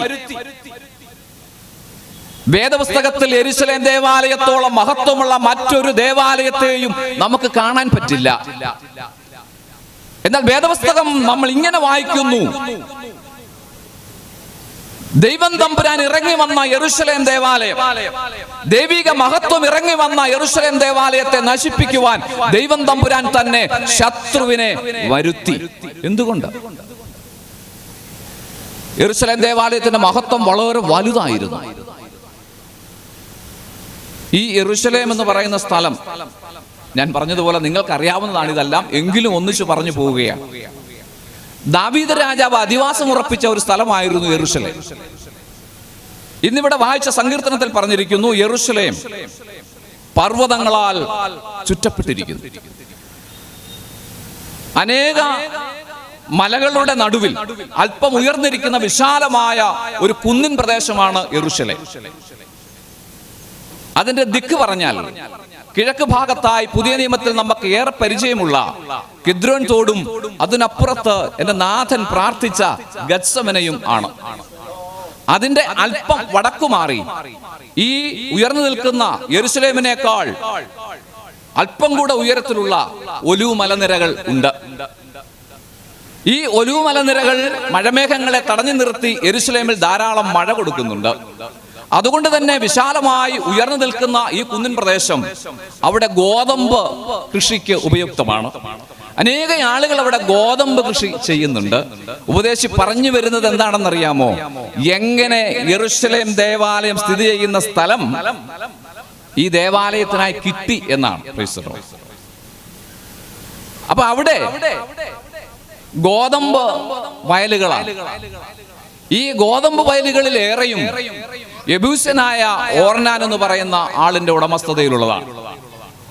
നമ്മളുടെയൊക്കെ പ്രദേശങ്ങളിൽ നെൽകൃഷി ചെയ്യുന്നത് പോലെ ഏറെ കൃഷിയുള്ള ഒരു മനുഷ്യനാണ് ഓർനാൻ.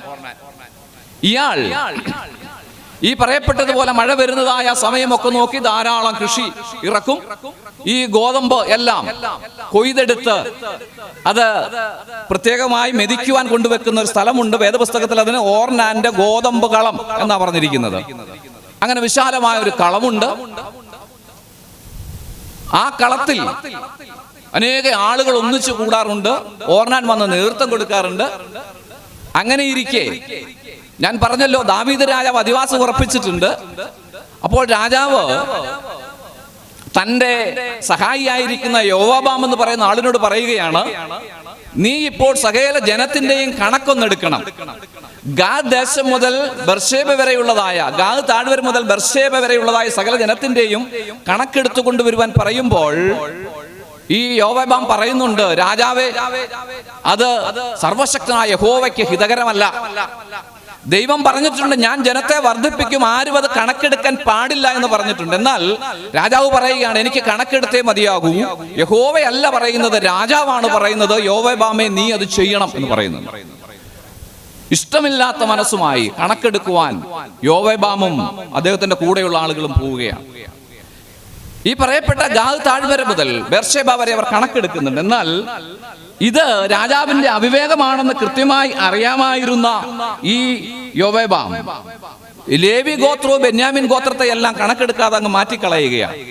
രാജാവിന്റെ കയ്യിൽ കൊണ്ടുവന്ന് കണക്ക് കൊടുക്കുന്നുണ്ട്. അവിടെ പറയുന്നത് 11 ലക്ഷം ആയുധപാണികളായ ഇസ്രായേല്യരും യഹൂദരുടെ ഇടയിൽ 4,70,000 ആളുകളും ആയുധപാണികളായിട്ടുണ്ട് എന്ന് കണക്ക് കൊടുക്കുന്നുണ്ട്.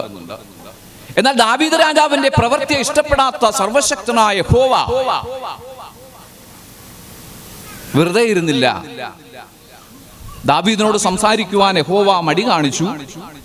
വേദപുസ്തകത്തിൽ പറയുകയാണ്, ദാവീദിന്റെ ഒരു ദർശകനായ ഗാദ് എന്ന് പറയുന്ന ആളിനെ വിളിച്ചിട്ട് പറയുകയാണ്, ഞാൻ ഇവനെ ശിക്ഷിക്കുവാനായിട്ട് പോവുകയാണ്. 3 തരത്തിലുള്ള ശിക്ഷയാണ് ഞാൻ കൊടുക്കുവാൻ ഉദ്ദേശിക്കുന്നത്. ഇത് ഏത് വേണമെന്ന് നീ ദാവീദിനോട് ചോദിച്ചു കൊള്ളുക എന്ന് പറയുന്നുണ്ട്. അവിടെ പറയുന്നത് 3 വർഷക്കാലം നിന്റെ ദേശത്ത് വലിയ വറുതിയുണ്ടാവും. 3 മാസക്കാലം ശത്രുവിന്റെ വാൾ നിന്റെ ജനത്തിന്റെ നേരെ ഉണ്ടാകും. 3 ദിവസം യഹോവയുടെ വാൾ എന്ന മഹാമാരി നിന്റെ ദേശത്തുണ്ടാകും. ഏതു വേണം എന്ന് ചോദിക്കുമ്പോൾ ദാവീദ് പറയുകയാണ്, യഹോവയുടെ കരം തന്നെ ദേശത്തിരിക്കട്ടെ. ഒരു നാശക ദൂതനെ, അങ്ങനെയാണ് വേദപുസ്തക പദം, ഒരു നാശക ദൂതനെ യഹോവ അയക്കുകയും 7000 പേർ വാളിനാൽ വീഴുകയും ചെയ്യുന്നുണ്ട്. മുമ്പേ നമ്മൾ പറഞ്ഞ ഓർനാന്റെ കളം വരെയും നാശകദൂതൻ വന്നു, ആളുകൾ വീണു. ഈ കളത്തിൽ ദാവീദ് വന്നിരിക്കുകയാണ്. വേദപുസ്തകത്തിൽ പരിചയപ്പെടുത്തുന്നത് ദാവീദിന്റെ ഇരിപ്പിനെ കുറിച്ച് പറയുന്നത്, അവൻ മുഴങ്കാലുകളിൽ തന്റെ തല തിരുകിക്കൊണ്ട് അവൻ അവിടെ ഇരുന്നു ഭയപരവശനായി. 7000 ആളുകൾ യഹോവയുടെ വാളിനാൽ വീണു, നാശകദൂതൻ വെട്ടിവീഴ്ത്തി. അപ്പോൾ ഇവൻ വിലപിച്ചു. വീണ്ടും ഗാദിനോട് യഹോവ പറയുന്നുണ്ട്, ഇങ്ങനെ ദാവീദ് നിലവിളിച്ചിട്ട് കാര്യമില്ല. അവനോട് പറയുക അവൻ പ്രായശ്ചിത്തം ചെയ്യുവാൻ. ദാവീദ് എഴുന്നേറ്റ് നിന്ന് പ്രാർത്ഥിക്കുകയാണ്, ദൈവമേ, ഞാനാണല്ലോ തെറ്റ് ചെയ്തത്, എന്റെ ആടുകളെ നീ വെറുതെ വിടണമേ എന്ന് പ്രാർത്ഥിക്കുന്നുണ്ട്. അങ്ങനെ തന്നെയാ പദം. ഗാദ് പറയുകയാണ്, നീ ഇവിടെ ഈ സ്ഥലത്ത് യഹോവയ്ക്ക് ഒരു യാഗം കഴിക്കണം എന്ന് പറയുകയും ഓർനാന്റെ കളത്തിൽ യാഗം കഴിക്കുവാൻ ദാവീദ് രാജാവ് തയ്യാറാവുകയും ചെയ്യുകയാണ്. ദാവീദിന്റെ ഉടമസ്ഥതയിലുള്ള സ്ഥലമല്ലത്. മുമ്പേ നമ്മൾ പറഞ്ഞതുപോലെ ഓർനാന്റെ ഗോതമ്പ് കളമാണ്, എബ്യൂസിനായ ഓർനാന്റെ ഗോതമ്പ് കളമാണ്. ദാവീദ് അവിടെ വന്നിട്ട് അദ്ദേഹത്തോട് പറയുകയാണ്, ഈ കളം യഹോവയ്ക്ക് യാഗം കഴിക്കുവാൻ വിട്ടുതരണം. നാശകദൂതൻ ഇവിടെയാണ് നിന്നത് ഞാൻ കണ്ടത്, ആകാശം മുട്ടെ വളർന്നു നിൽക്കുന്നത്. വേദോസ്തവത്തിൽ പറയുന്നു, ഭൂമി തൊട്ടും ആകാശം തൊട്ടും നിൽക്കുന്നതായ നാശകദൂതൻ ഊരിയ വാളുമായി നിൽക്കുന്നത് ദാവീദ് കണ്ട് ഭയപ്പെട്ടു. അപ്പോൾ അദ്ദേഹം പറയുന്നു, ഭൂമി നീ എടുത്തുകൊള്ളുക. ദാവീദ് പറയുന്നു, എനിക്ക് സൗജന്യമായി വേണ്ട, യഹോവയ്ക്ക് യാഗം കഴിക്കുവാനുള്ള ഭൂമി സൗജന്യമായിട്ടല്ല വേണ്ടത്, 600 ശേക്കൽ പൊന്നു കൊടുത്തിട്ട് ആ ഭൂമി വാങ്ങുകയാണ്. 600 ശേക്കൽ പൊന്നു കൊടുത്ത് വാങ്ങിയ സ്ഥലമാണ് യെരൂശലേം ദേവാലയം ഇരിക്കുന്ന സ്ഥലം. ആ സ്ഥലത്ത് അവൻ യാഗം കഴിച്ചു. അന്ന് ദേവാലയമില്ല, അവൻ യാഗം കഴിച്ചു. യാഗം കഴിച്ചപ്പോൾ യഹോവ യാഗത്തിൽ സംപ്രീതനായി യാഗവസ്തുവിനെ ആകാശത്ത് നിന്ന് തീയിറക്കി അതിനെ ദഹിപ്പിച്ചു. Price the Lord. നിസ്സാരമായ സ്ഥലമല്ല. ദേവാലയങ്ങൾ സ്ഥാപിതമായിരിക്കുന്ന ഇടങ്ങളൊക്കെ യഹോവയുടെ സാന്നിധ്യം ഇറങ്ങി വന്ന ഇടങ്ങളാ. Price the Lord. ഏതൊരു ദേവാലയമായാലും എൻ്റെ ദൈവിക ശക്തി ഇറങ്ങി വന്ന ഇടമാണെന്ന് നമ്മൾ മനസ്സിലാക്കിക്കൊള്ളണം. Price the Lord. നിങ്ങളുടെ ഉള്ളിൽ നിങ്ങളുടെ ദേവാലയം ഇരിക്കുന്ന ഇടം വരട്ടെ. Price the Lord. യെരൂശലേം ദേവാലയം BC 960 ദാവീദിന്റെ ഇഷ്ടപ്രകാരം ദൈവത്തിന്റെ ഹിതമനുസരിച്ച് ശലോമോൻ രാജാവ് പണിതതാണ് എന്ന് നമുക്കറിയാം. ഞാൻ ആ ദേവാലയത്തിന്റെ മഹത്വത്തെ കുറിച്ചാണ് പറഞ്ഞു വന്നത്. നോക്കൂ, ഈ ദേവാലയം ശലോമോൻ പണിത് കഴിയുമ്പോൾ ആ ദേവാലയത്തിന്റെ ആദ്യത്തെ ആരാധന നടക്കുന്ന സന്ദർഭം, അനേക ശുശ്രൂഷകർ, അനേക പുരോഹിതന്മാർ പ്രഥമ ആരാധനയ്ക്കായി അവിടെ വന്നു നിൽപ്പുണ്ട്.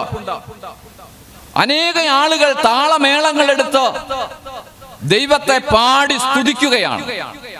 ആദ്യമായി വേദഭാഗത്ത് നമ്മൾ വായിക്കുന്ന മനോഹരമായ ഒരു പ്രാർത്ഥന, അവരെല്ലാവരും ഒന്നിച്ച് പാടുകയാണ്.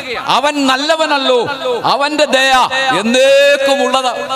മനോഹരമായി സ്ഥാപിതമായിരിക്കുന്ന യെരൂശലേം ദേവാലയത്തിലെ ആദ്യ ആരാധനയ്ക്കായി അനേക പുരോഹിതന്മാർ കൂടി വന്നു നിൽക്കുമ്പോൾ അവിടെ വന്ന ജനതതി ഒന്നിച്ചു പാടുകയാണ്, അവൻ നല്ലവനല്ലോ, അവന്റെ ദയ എന്നേക്കുമുള്ളത്. താളമേളങ്ങൾ ഉയർന്നു കേൾക്കുമ്പോൾ ഉടനെ തന്നെ വിശുദ്ധ ആരാധനയും വിശുദ്ധ യാഗവും ദേവാലയത്തിൽ ആരംഭിക്കുവാൻ പോവുകയാണ്. എന്താ സംഭവിച്ചതെന്നറിയാമോ? ജനങ്ങൾ ഇത് പാടിയപ്പോൾ പുരോഹിതന്മാർക്ക് വെറുതെ നിൽക്കുവാൻ കഴിഞ്ഞില്ല. അവരും ജനത്തോടൊന്നിച്ചു പാടി. ദൈവത്തിന്റെ തേജസ് ആ ദേവാലയത്തിലേക്ക് ഇറങ്ങി വന്നു. ആ സമയം അവിടെ പറയുന്നു, ഒരു മേഘം വന്ന് ദേവാലയത്തെ മൂടി. ദൈവിക പരിശുദ്ധാത്മാവ് ഇറങ്ങി വന്നു. പുരോഹിതന്മാർക്ക് ദേവാലയത്തിനകത്ത് നിൽക്കുവാൻ കഴിഞ്ഞില്ല. അവർ ദേവാലയം വിട്ട് പുറത്തേക്ക് ഓടി. അവിടെ ഇരുന്നതായ സകല യാഗവസ്തുക്കളെയും ദൈവത്തിന്റെ അഗ്നി ഇറക്കി ദഹിപ്പിച്ചു കളഞ്ഞു. Price the Lord. ഇത് കണ്ട ശലോമോൻ പ്രാർത്ഥിച്ചു. വേദപുസ്തകത്തിൽ ദീർഘമായ ഒരു പ്രാർത്ഥനയാണ് ശലോമോന്റെ പ്രാർത്ഥന. എന്നാൽ അതിന്റെ സാരം നമുക്കറിയാം. നമ്മുടെ പല ദേവാലയങ്ങളുടെയും പ്രതിഷ്ഠയ്ക്കായി ഇത് ഉപയോഗിക്കുന്നുണ്ട് ഈ പ്രാർത്ഥന. അതിന്റെ സാരം ഇതാണ്: ഈ 4 ചുവരുകൾക്കുള്ളിൽ നീ ഒതുങ്ങുന്ന ദൈവമല്ല, എങ്കിലും നാഥ നീ ഇറങ്ങി വരണമേ. ഈ പ്രാർത്ഥന കഴിയുമ്പോഴും സാർ പറഞ്ഞതുപോലെ ഷെഖൈന ഇറങ്ങി വന്നു. ദൈവിക തേജസ് ദേവാലയത്തിലേക്ക് ഇറങ്ങി വന്നു. മുമ്പേ നമ്മൾ പറഞ്ഞതുപോലെ നാശക ദൂതനെ യഹോവ അയച്ച ഇടം, ദാവീദ് 600 ശേക്കൽ പൊന്നിന് വിലയ്ക്ക് വാങ്ങിയ സ്ഥലം. ദാവീദ് ആദ്യമായി യാഗം കഴിക്കുമ്പോൾ ആകാശത്ത് തീയിറങ്ങി യാഗവസ്തുവിനെ ദഹിപ്പിച്ച ഇടം. ജനങ്ങൾ ഒന്നിച്ച് ദേവാലയ പണി പൂർത്തീകരിച്ചപ്പോൾ അവൻ നല്ലവനല്ലോ, അവന്റെ ദയ എന്നേക്കുമുള്ളത് എന്ന് ആർപ്പോടെ പാടിയ ഇടം. അപ്പോഴവിടെ ദൈവിക തേജസ് ഇറങ്ങി വന്നു. ശുശ്രൂഷയ്ക്ക് നിൽക്കുവാൻ പോലും കഴിയാത്ത തരത്തിൽ, പുരോഹിതന്മാർക്ക് കഴിയാത്ത തരത്തിൽ ദൈവിക തേജസ് ഇറങ്ങി വന്ന ഒരിടം. ശലോമോന്റെ പ്രാർത്ഥന കഴിയുമ്പോൾ ദേവാലയം പുക കൊണ്ട് മൂടി എന്നാ പറയുന്നത്. ഞാൻ ഈ പറഞ്ഞതെല്ലാം ഇത്രത്തോളം മഹത്വം ഈ ദേവാലയത്തിനുണ്ടായിരുന്നു കേട്ടോ. ഇത്രത്തോളം മഹത്വം ഈ ദേവാലയത്തിനുണ്ടായിരുന്നു. ആ ദേവാലയത്തിലേക്ക് അവിടെയുള്ള കുഞ്ഞുങ്ങൾ വരുമായിരുന്നു പലപ്പോഴും. ദേവാലയം മാതാപിതാക്കൾക്കും കുഞ്ഞുങ്ങൾക്കും ഒരു അഭിമാനമാണ്. എന്തിനാണ് ദേവാലയങ്ങൾ പുതുക്കപ്പെടുന്നുകൊണ്ടിരിക്കുന്നത്? ഞാനിപ്പോൾ ശുശ്രൂഷ ചെയ്യുന്ന തൃക്കോതമംഗലം സഭ ഒരു പുതിയ ദേവാലയം വെക്കുവാനുള്ള തത്രപ്പാടിലാണ്. അങ്ങനെ പറയുന്നതായിരിക്കും ശരി. കാരണം പുതിയ തലമുറകൾക്ക് ദേവാലയം ഇപ്പോൾ അഭിമാന അടയാളം കൂടെയാണ്.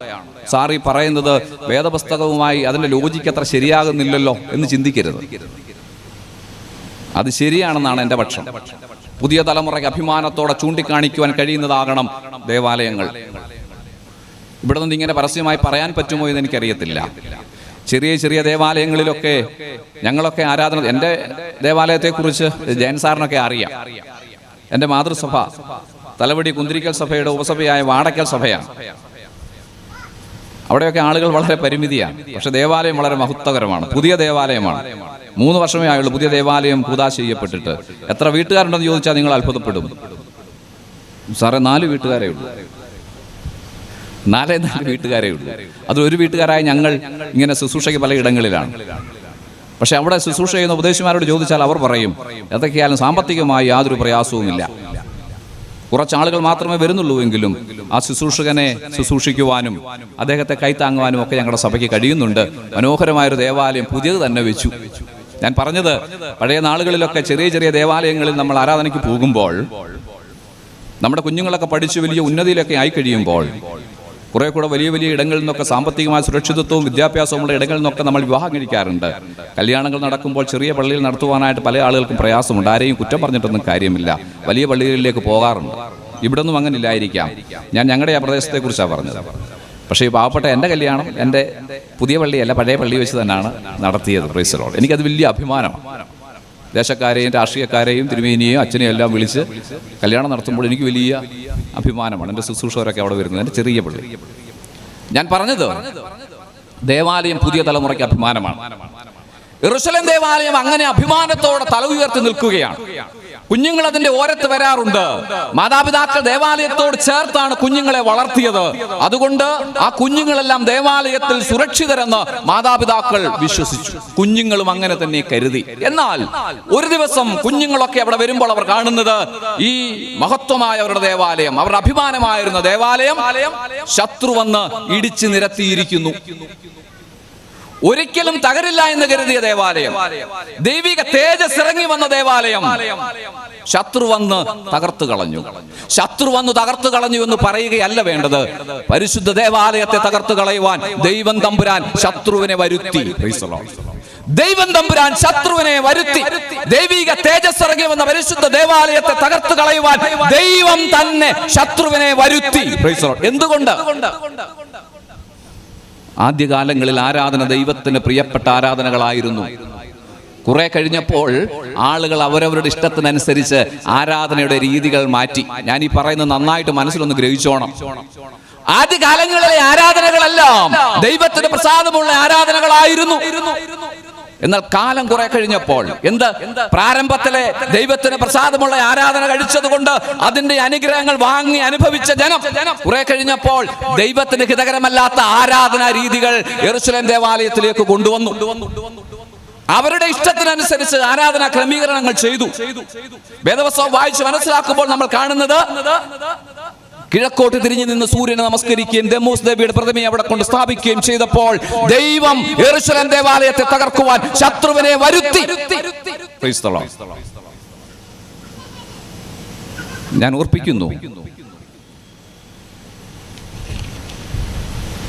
ആലയമായാലും കുടുംബമായാലും വ്യക്തിജീവിതമായാലും എൻ്റെ ദൈവത്തിന് ഹിതകരമല്ലാത്ത ക്രമീകരണങ്ങളാണ് നടക്കുന്നതെങ്കിൽ യെരൂശലേം ദേവാലയത്തെ തകർക്കുവാൻ ശീനാർ ദേശത്ത് നിന്ന് യഹോവ തന്നെ ശത്രുവിനെ വരുത്തി. Praise the Lord. മറന്നു പോകരുത്. ദൈവത്തിന് ഹിതകരമല്ലാത്ത നിന്റെ ആലയ ജീവിത രീതിയാണെങ്കിലും, നിന്റെ കുടുംബജീവിതമായാലും വ്യക്തി ജീവിതമായാലും യെരൂശലേം ദേവാലയത്തെ തകർക്കുവാൻ ദൈവം തന്നെ ശത്രുവിനെ വരുത്തി. Praise the lord. വലിയ കൊള്ളയാണ് അവിടെ നടന്നത്. ദേവാലയത്തെ തകർക്കുക മാത്രമല്ല, 10,000 ആളുകളെ തടവുകാരായി പിടിച്ചുകൊണ്ടുപോയി. Praise the lord. അതിൽ 14 വയസ്സ് മുതൽ 20 വയസ്സ് വരെയുള്ള അനേക കുഞ്ഞുങ്ങൾ ഉണ്ടായിരുന്നു. ഹെറോഡോട്ടസിന്റെ എഴുത്തുകളിൽ പറയുന്നത് 1000 ആശാരിമാരും 1000 കൊല്ലപ്പണിക്കാരും ഉണ്ടായിരുന്നു. ഈ പിടിച്ചുകൊണ്ടുപോയ കുഞ്ഞുങ്ങളിൽ കുറെ ആളുകളെ 3 വർഷത്തേക്ക് രാജകീയ ഭോജനം നൽകി, രാജകീയ പാനീയം നൽകി അവരെ പരിപാലിക്കുവാനും ശേഷം ആ കൊട്ടാരത്തിലെ അധികാരികളാക്കി വെക്കുവാനും ശുശ്രൂഷയ്ക്ക് അവരെ നിയമിക്കുവാനും തീരുമാനിച്ചിരുന്നു. രാജാവ് അവരെ വിളിച്ചിട്ട്, അതായത് ഷണ്ണാധിപന്മാർ പ്രധാനിയായിരിക്കുന്ന അസ്പനസിനെ വിളിച്ചിട്ട് പറയുകയാണ് ഇങ്ങനെ ചെയ്യണം. കുറെ കഴിഞ്ഞപ്പോൾ പറയുകയാണ്, അസ്പനസ് തന്റെ മേൽവിചാരകനായ മെൽസറെ വിളിച്ചിട്ട് പറയുകയാണ്, രാജാവ് എന്നോട് കൽപ്പിച്ച കാര്യങ്ങൾ നീ ചെയ്യണം എന്ന് പറയുകയാണ്. മെൽസർ ചെന്നിട്ട് ഈ നമ്മൾക്കറിയാവുന്ന 4 പേർ ആരൊക്കെയാണ്? ദാനിയേൽ, ഹനന്യാവ്, അസര്യാവ്, മീശായേൽ. ഹനന്യാവും അസര്യാവും മീശായേലും ദാനിയേലും, ഇവർ 4 പേര് ഉൾപ്പെടുന്നതായ ഒരു ഗ്രൂപ്പാണ്. അപ്പൊ പറഞ്ഞിരിക്കുന്നത് കുലീനന്മാരായ ആളുകൾ, നല്ല തിറവുള്ള ആളുകൾ, വിദ്യാസമ്പന്നർ, അംഗവൈകല്യമില്ലാത്ത ആളുകൾ, ഇങ്ങനെയുള്ള ആളുകളെ തെരഞ്ഞെടുത്തിട്ട് രാജകീയ ഭോജനവും രാജകീയ പാനീയവും നൽകി അവരെ വളർത്തുക, കൊട്ടാരത്തിലെ ശുശ്രൂഷയ്ക്കായി അവരെ നിയമിക്കുക എന്നാ പറഞ്ഞത്. Praise the lord. ആദ്യപടിയായി ചെയ്ത് ഇവരുടെ പേര് മാറ്റി കേട്ടോ. ദാനിയേൽ എന്ന പേരിന്റെ അർത്ഥം ദൈവം എന്റെ ന്യായാധിപതി എന്നാണല്ലോ. അവിടെ ചെന്നപ്പോൾ അവരെ അവരുടെ രീതികളിലേക്ക് മാറ്റുവാനായിട്ട് അവരുടെ പേര് മാറ്റുകയാണ് ആദ്യമേ ചെയ്ത്. ദാനിയേലിന് കൊടുത്ത പേര് ബെൽത്ശസ്സർ എന്നാണ്. ബേലിനെ സഹായിക്കുന്നവൻ എന്നാണ് ആ പേരിന്റെ അർത്ഥം. ഹനന്യാവിനെ നമുക്കറിയാം, യഹോവയുടെ പ്രിയൻ എന്നാണ് ഹനന്യാവ് എന്ന വാക്കിന്റെ അർത്ഥം. അദ്ദേഹത്തിന് കൊടുത്ത പേര് ശദ്രക് എന്നാണ്. സൂര്യദേവനാൽ പ്രശോഭിതൻ എന്നാണ് അതിന്റെ അർത്ഥം. മീശായേലിന്റെ പേര് ദൈവത്തെ പോലെ ആരുള്ളൂ എന്നാണ് അതിന്റെ അർത്ഥം. അദ്ദേഹത്തിന് കൊടുത്ത പേര് മേശക് എന്നാണ്. ശുക്രനെ പോലെ ആരുള്ളൂ. അസര്യാവിന്റെ പേരിന്റെ അർത്ഥം യഹോവയുടെ സഹായം എന്നാണ്. എന്നാൽ അബേദ്ഗോ എന്നാണ് പേര് കൊടുത്തത്. ആ പേരിന്റെ അർത്ഥം നെഗോവിന്റെ ദാസൻ എന്നാണ്. ആദ്യമേ അവരുടെ പേരുകൾ മാറ്റി, ശേഷം അവരുടെ ഭക്ഷണ കാര്യങ്ങൾ ക്രമീകരിക്കുകയാണ്. ഈ സമയത്താണ് ദാനിയേലും അനന്യാവും അസര്യാവും മീശായേലും പറയുന്നത്, രാജകീയ ഭോജനവും രാജകീയ പാനീയവും ഞങ്ങൾക്ക് വേണ്ട. അപ്പോൾ മെൽസർ പറഞ്ഞു, അങ്ങനല്ല, നിങ്ങളത് കഴിക്കണം. രാജാവ് മറ്റുള്ള കുട്ടികളുമായി നിങ്ങളെ തുലനം ചെയ്യുമ്പോൾ നിങ്ങൾ ക്ഷീണിച്ചിരിക്കുന്നവരായി കണ്ടാൽ എന്റെ ജീവൻ അപകടത്തിലാകും. മെൽസറിന്റെ പ്രയാസം മനസ്സിലാക്കിയ ദാനിയേൽ അദ്ദേഹത്തെ മാറ്റി നിർത്തി പറയുന്നുണ്ട്, ഒരു 10 ദിവസത്തേക്ക് ഞങ്ങളെ ഒന്ന് പരീക്ഷിക്കുക. ഞങ്ങൾക്ക് ഭക്ഷിക്കുവാൻ ശാഖപദാർത്ഥവും കുടിക്കുവാൻ പച്ചവെള്ളവും തന്നാൽ മതി. ഇതൊക്കെ സൺഡേ സ്കൂൾ തലം മുതൽ നമ്മൾ പഠിക്കുന്നതാണ്.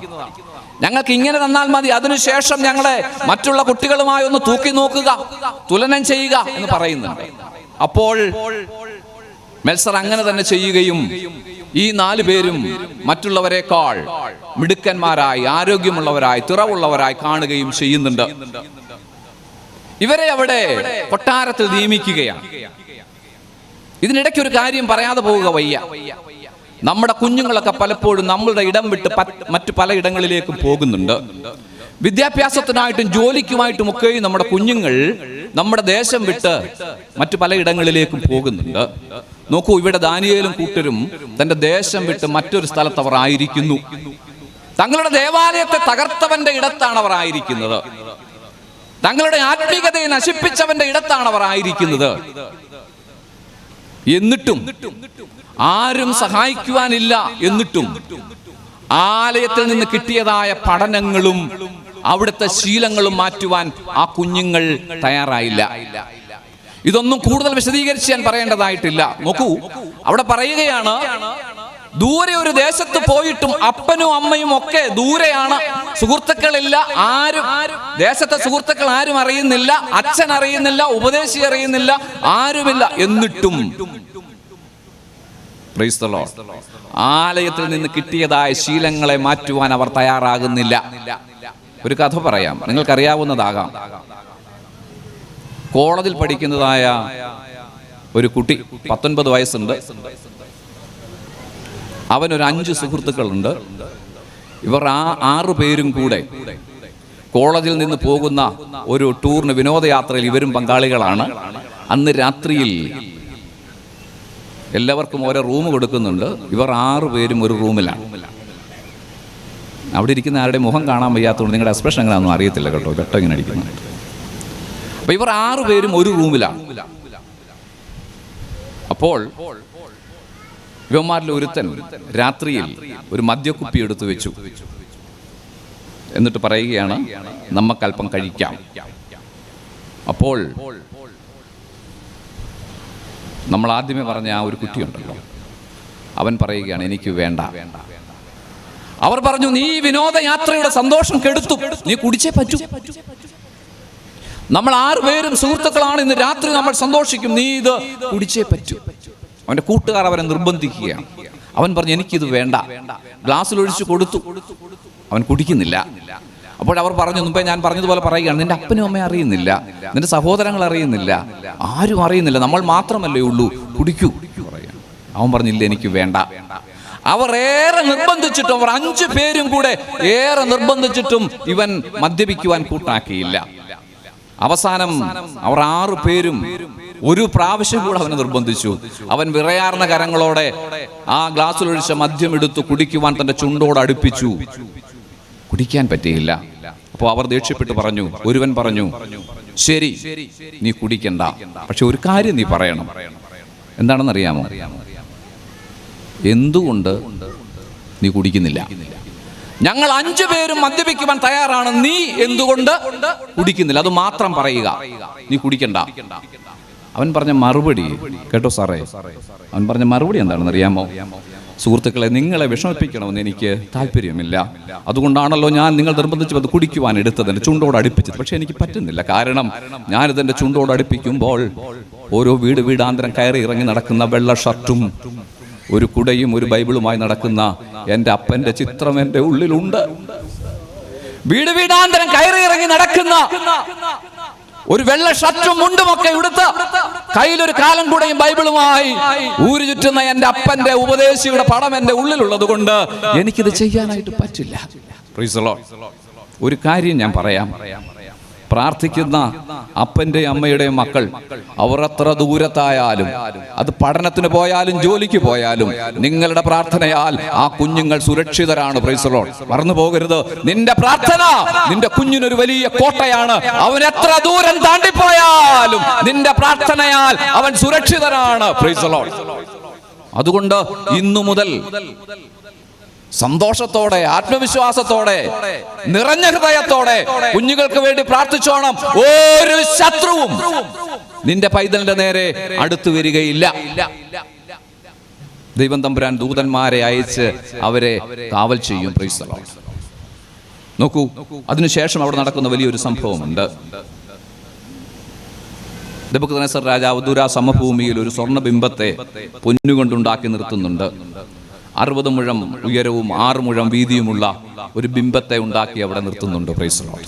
ഇതെല്ലാം നമ്മൾ പഠിച്ചിട്ടുള്ളതാണ്, എങ്കിലും ഞാനിങ്ങനെ പറഞ്ഞു പോവുകയാണ്.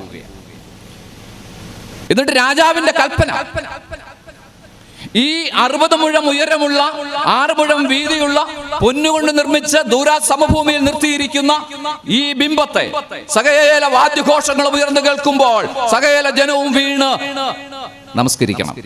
Price the lord. വാദ്യഘോഷങ്ങൾ ഉയർന്നു കേൾക്കുമ്പോൾ സകല ജനവും ഈ ദൂരാ സമഭൂമിയിൽ ഇരിക്കുന്ന സ്വർണ്ണബിംബത്തെ വീണ് നമസ്കരിക്കണം. ഇതാണ് രാജാവിന്റെ കൽപ്പന. ദാനിയേലിനെ കുറിച്ച് അവിടെ പറഞ്ഞിട്ടില്ല കേട്ടോ. നേരത്തെ ഞാൻ പറഞ്ഞല്ലോ, അവർ അവിടെ കൊട്ടാരത്തിൽ ജോലിക്കായി നിയമിതരായിരുന്നു. അതുകൊണ്ട് ഒരുപക്ഷെ ദാനിയേൽ കൊട്ടാരത്തിൽ ആവാം. അവിടെ ഹനന്യാവും അസര്യാവും മീശായേലും ഉണ്ട്. സകലവിധ വാദ്യമേളങ്ങളും ഉയർന്നു കേൾക്കുകയാണ്. രാജകൽപ്പനയാണ്, സകല ആളുകളും വീണ് നമസ്കരിക്കണം. നമസ്കരിച്ചില്ലെങ്കിൽ എരിയുന്ന തീച്ചുളയിലേക്ക് ഇവരെ കയ്യും കാലും കെട്ടി എറിയുന്നതാണ്.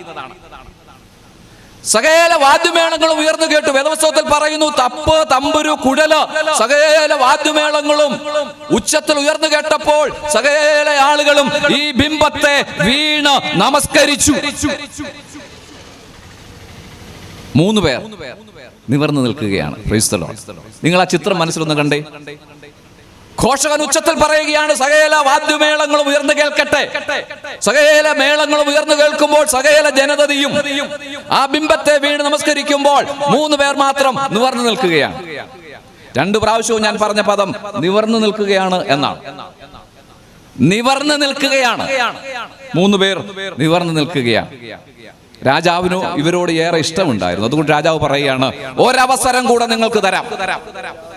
നിങ്ങൾക്ക് തെറ്റുപറ്റിയെന്ന് ഞാൻ കരുതുകയാണ്, ഒരവസരം കൂടെ തരാം. ഘോഷകൻ ഉച്ചത്തിൽ വിളിച്ചു പറയുകയാണ്, വാദ്യമേളങ്ങൾ ഉയർന്നു കേൾക്കട്ടെ. സകല വാദ്യമേളങ്ങളും ഒരു പ്രാവശ്യം കൂടെ ഈ 3 പേരുടെ അവസരത്തിനായി ഉയർന്ന് മുഴങ്ങുകയാണ്. സകല ആളുകളും വീണ് നമസ്കരിച്ചു.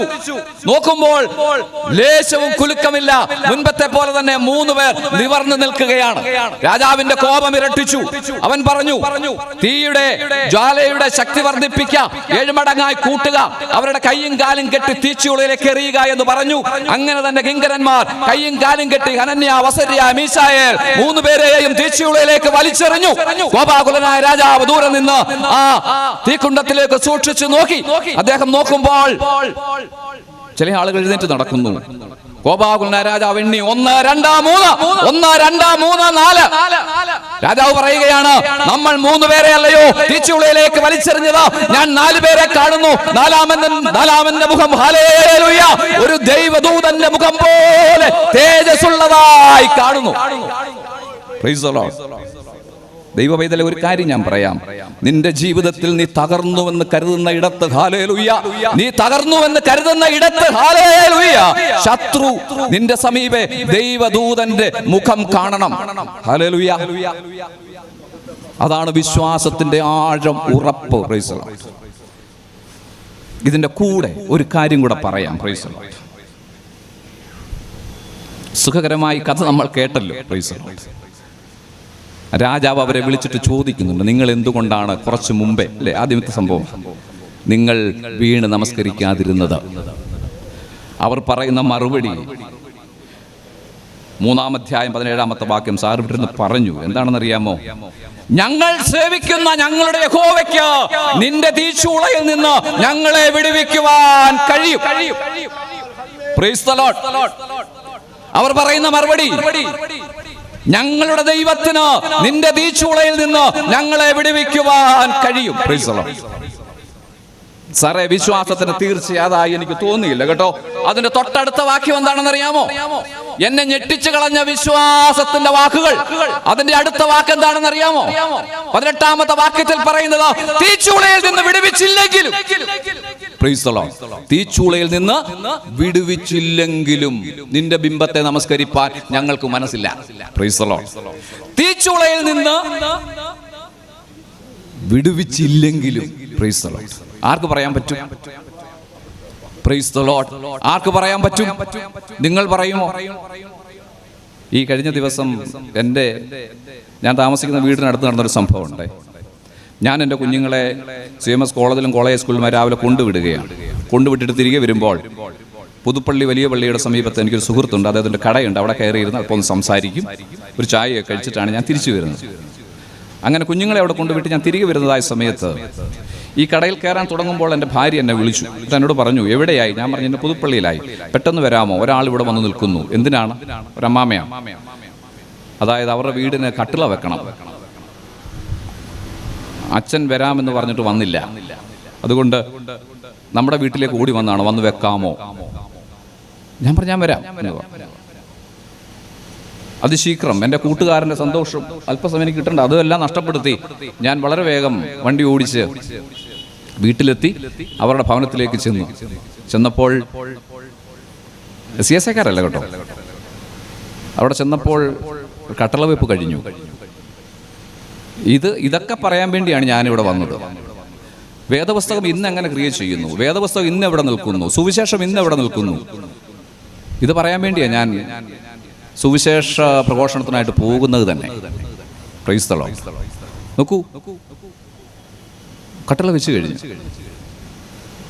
ഞാൻ ചെന്ന് പറഞ്ഞ അവർ പറഞ്ഞു, സാറേ ക്ഷമിക്കണം, കട്ടള വെച്ച് കഴിഞ്ഞു എന്ന് പറഞ്ഞു. എന്താണ് എന്നെ വിളിച്ചിട്ടും അവർ കട്ടള വെക്കാനുള്ള കാര്യം? എന്താണ്?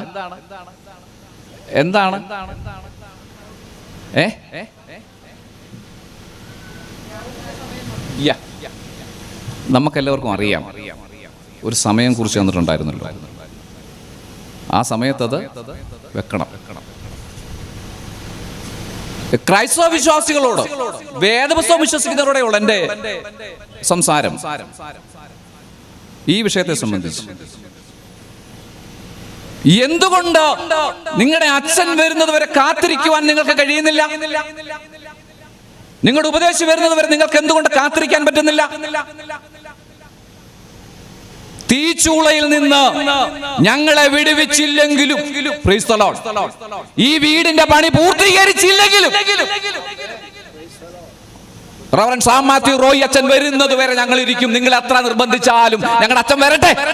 ഹൈവേയുടെ പണിയൊക്കെ നടക്കുക, വണ്ടി ഓടി വരാൻ ഇച്ചിരി താമസിക്കും, അച്ഛൻ വന്നിട്ടേ ഉള്ളൂ. ഈ തീച്ചൂളയിൽ നിന്ന് ഞങ്ങളെ വിടുവിച്ചില്ലെങ്കിലും ഇതിനെ നമസ്കരിപ്പാൻ ഞങ്ങൾക്ക് മനസ്സില്ല. എന്തൊരു വിശ്വാസ പ്രഖ്യാപനമാണ്.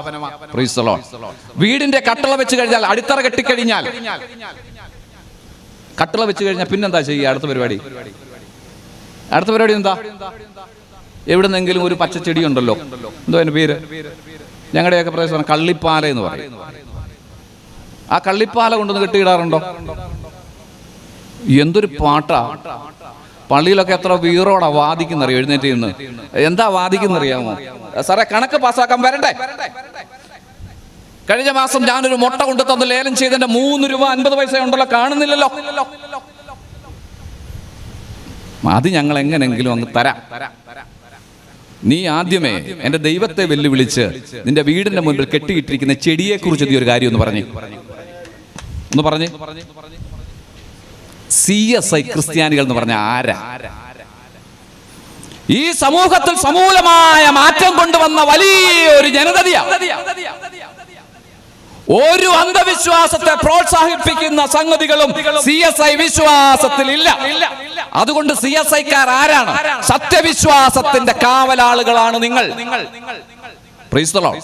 ഞാൻ ഏത് ദേവാലയത്തിൽ ചെന്ന് ആദ്യത്തെ ആരാധന എടുക്കുമ്പോൾ ഒന്നാമത്തെ എന്റെ പ്രസംഗ മധ്യേ ഞാൻ പറയുന്നതാണ്, പ്രസംഗം എന്ന് പറയേണ്ട, എന്റെ സംസാരത്തിൽ ഞാൻ പറയുന്നതാണ്, നിങ്ങൾ സത്യവിശ്വാസത്തിന്റെ കാവലാളുകളാണ് CSIക്കാർ. Praise the lord. ഒരു ആത്മപരിശോധന നടത്താമോ? Price the Lord. എത്ര വീടുകളിൽ ഇങ്ങനെയുള്ളതായ ചെടികൾ ഉണ്ട്? വീട്ടിൽ മാത്രമാണോ? കൃഷി ഒന്ന് നന്നായി വന്നാലും ഇത് വേണം, ഇല്ല അങ്ങനെ ചെയ്യത്തില്ലേ? ഇല്ല. അങ്ങനെ പുന്നപ്രക്കാർ ചെയ്യത്തില്ലെങ്കിൽ നിങ്ങളെല്ലാം ദൈവത്താൽ അനുഗ്രഹിക്കപ്പെട്ടവരാണ്. ദൈവം നിങ്ങളെയും നിങ്ങളുടെ തലമുറകളെയും ദേശത്ത് ഉയർത്തി നിർത്തും, യാതൊരു സംശയവുമില്ല. അതുകൊണ്ട് ഇന്ന് രാത്രി ഞാൻ പറയുന്നു, ഈ ശബ്ദപരിധിയിൽ എന്നെ ശ്രവിക്കുന്ന ക്രിസ്ത്യാനികളോടും അക്രൈസ്തവരോടുമുള്ള എന്റെ ഒരു അഭ്യർത്ഥന, നീ വിശ്വസിക്കുന്ന നിന്റെ ഈശ്വരനേക്കാൾ നീ വീടിന്റെ മുൻപിൽ കെട്ടിയിട്ടിരിക്കുന്ന ചെടിക്ക് നിന്റെ വീടിനെ സംരക്ഷിക്കുവാൻ കഴിയുന്നുവെന്ന് നീ വിശ്വസിക്കുന്നുവെങ്കിൽ മൂഢ, നിന്റെ വിശ്വാസം എത്ര ചെറുത്! ദൈവം ഇതിനെ പരിപാലിക്കുന്നതിനേക്കാൾ ഭംഗിയായി ഈ പാഴ്ചെടി ഇതിനെ പരിപാലിക്കുമെന്ന് വിശ്വസിക്കുന്ന നീ എത്ര മണ്ടനാണ്! നീ ഏത് ഈശ്വരനെയും വിശ്വസിച്ചോളൂ, നിന്റെ ആ ഈശ്വരനേക്കാൾ ശക്തി ഇതിനുണ്ടോ? ഞാനും ഭാര്യയും കൂടെ ഒരു വീടിന്റെ കൂതാശിക്ക് പോയി സാറേ. അവിടെ ചെന്നപ്പോൾ ഈ ഒരു ചെടി, ഈ പുതുതലമുറയ്ക്ക് ഇതിനെ കുറിച്ച് വലിയ ഗ്രാഹ്യമൊന്നുമില്ല. അറിയാമോ കുഞ്ഞെ? അറിയത്തില്ല. അവൾ മിടുക്കിയ, അറിയാതിരിക്കട്ടെ. ഞാൻ ആ വീട്ടിൽ ചെല്ലുമ്പോൾ, ഞാനും ഭാര്യയും കൂടെ വീട്ടിൽ ചെല്ലുമ്പോൾ, സാറേ ഒരു ചെടിച്ചട്ടിയിൽ ഇത് നല്ല ഭംഗിയായി ഇത് വളർത്തി വീടിന്റെ മേളിൽ ഇങ്ങനെ വെച്ചിരിക്കുക. പുതിയ വീടാണ്. അപ്പൊ ഞാൻ ചോദിച്ചു, അതിന്റെ പേര് കള്ളിപ്പാലയം തന്നെയല്ലേ? അങ്ങനെ കണ്ട കള്ളിപ്പാലയതാ, വേറെ പേരും പലയിടത്തും പറയുമായിരിക്കും. മണിപ്ലാന്റ് അല്ലേ സാർ? ആണല്ലോ, എന്തോ ഇച്ചിരി ഇലയ്ക്ക് കട്ടിയൊക്കെ ഉള്ള ചെടി. ആരോടും പറഞ്ഞു പരിചയപ്പെടുത്തേണ്ട കാര്യമൊന്നുമില്ല. സാർ ഉപദേശിമാരൊന്നും ഇത്രയും പാടുപെടണ്ട, ഞങ്ങൾക്ക് ഇതൊക്കെ അറിയാം. അപ്പൊ ഈ വീടിന്റെ മുകളിൽ, അപ്പൊ ഞാൻ ചുമ്മാതെ അവിടുത്തെ അമ്മാമ്മയോട് ചോദിച്ചു, അമ്മാമ്മ ഇതെന്തോ ഇതാണോ ഇതിന്റെ സുരക്ഷിതത്വം? ഇത് പോയാൽ ഇത് തീർന്നോ എന്ന് ചോദിച്ചു. അപ്പൊ അവിടെ ചെറുക്കൻ ഡിഗ്രിക്ക് പഠിക്കുന്നത്. ഞാൻ അവനോട് ചോദിച്ചു, കുഞ്ഞു വന്നേ, ഇതെന്തോടാ എന്ന് ചോദിച്ചു. അവൻ എന്നോട് പറഞ്ഞു, സാറേ എന്താ പ്രശ്നം? നമ്മളെ തേണ്ട ഒരു ചെടി, അത് അമ്മ അവിടെ നിന്നാണ്ട് ഇപ്രാവശ്യത്തെ പുഷ്പമേളയ്ക്ക് പോയപ്പോഴേ കാശ് മുടക്കി മേടിച്ചോണ്ട് വന്നു. അപ്പൊ അവന്റെ ധാരണ, ഇവന്റെ അമ്മ പുഷ്പമേളയ്ക്ക് പോയിട്ട് കാശ് മുടക്കി മേടിച്ചോണ്ട് വന്നിരിക്കുന്ന ഏതോ വർണ്ണാഭമായ പൂക്കൾ വിരിയിക്കുന്ന ചെടിയാണെന്നായി ഇപ്പൊ അവൻ ചെറുക്കൻ വിചാരിച്ചിരിക്കുന്നത്. ഇവനിതിനെക്കുറിച്ചുള്ള വലിയ ധാരണയൊന്നും ഇല്ല. എന്നിട്ട് അവൻ എന്നോട് പറയുക, സാറേ ഇത് ഇങ്ങനെയുള്ളതാണെന്ന് എന്നോട് നേരത്തെ പറഞ്ഞിട്ട് നേരത്തെ എടുത്ത് ഞാനിത് നടത്തി കളഞ്ഞാനെന്ന് പറഞ്ഞു. ഒരു കാര്യങ്ങൾ മനസ്സിലായി, ഈ വളർന്നു വരുന്ന തലമുറയ്ക്ക് പല കാര്യങ്ങളിലും നല്ല തികവുണ്ട്. അവർ നമ്മളെക്കാൾ നല്ല ഉറപ്പുള്ള വിശ്വാസത്തിന്റെ ഉടമകളാ. വേദപുസ്തകവും അതിലെ വിശ്വാസ പ്രമാണങ്ങളും ഒക്കെ നമ്മളെക്കാൾ നല്ല തിട്ടമാ അവർക്ക്. പഴയ തെറ്റായ വഴികളിലൂടെ നമ്മുടെ കുഞ്ഞുങ്ങളെ ചരിപ്പിക്കുവാൻ നിങ്ങൾ ശ്രമിക്കരുത് കേട്ടോ. Price the Lord.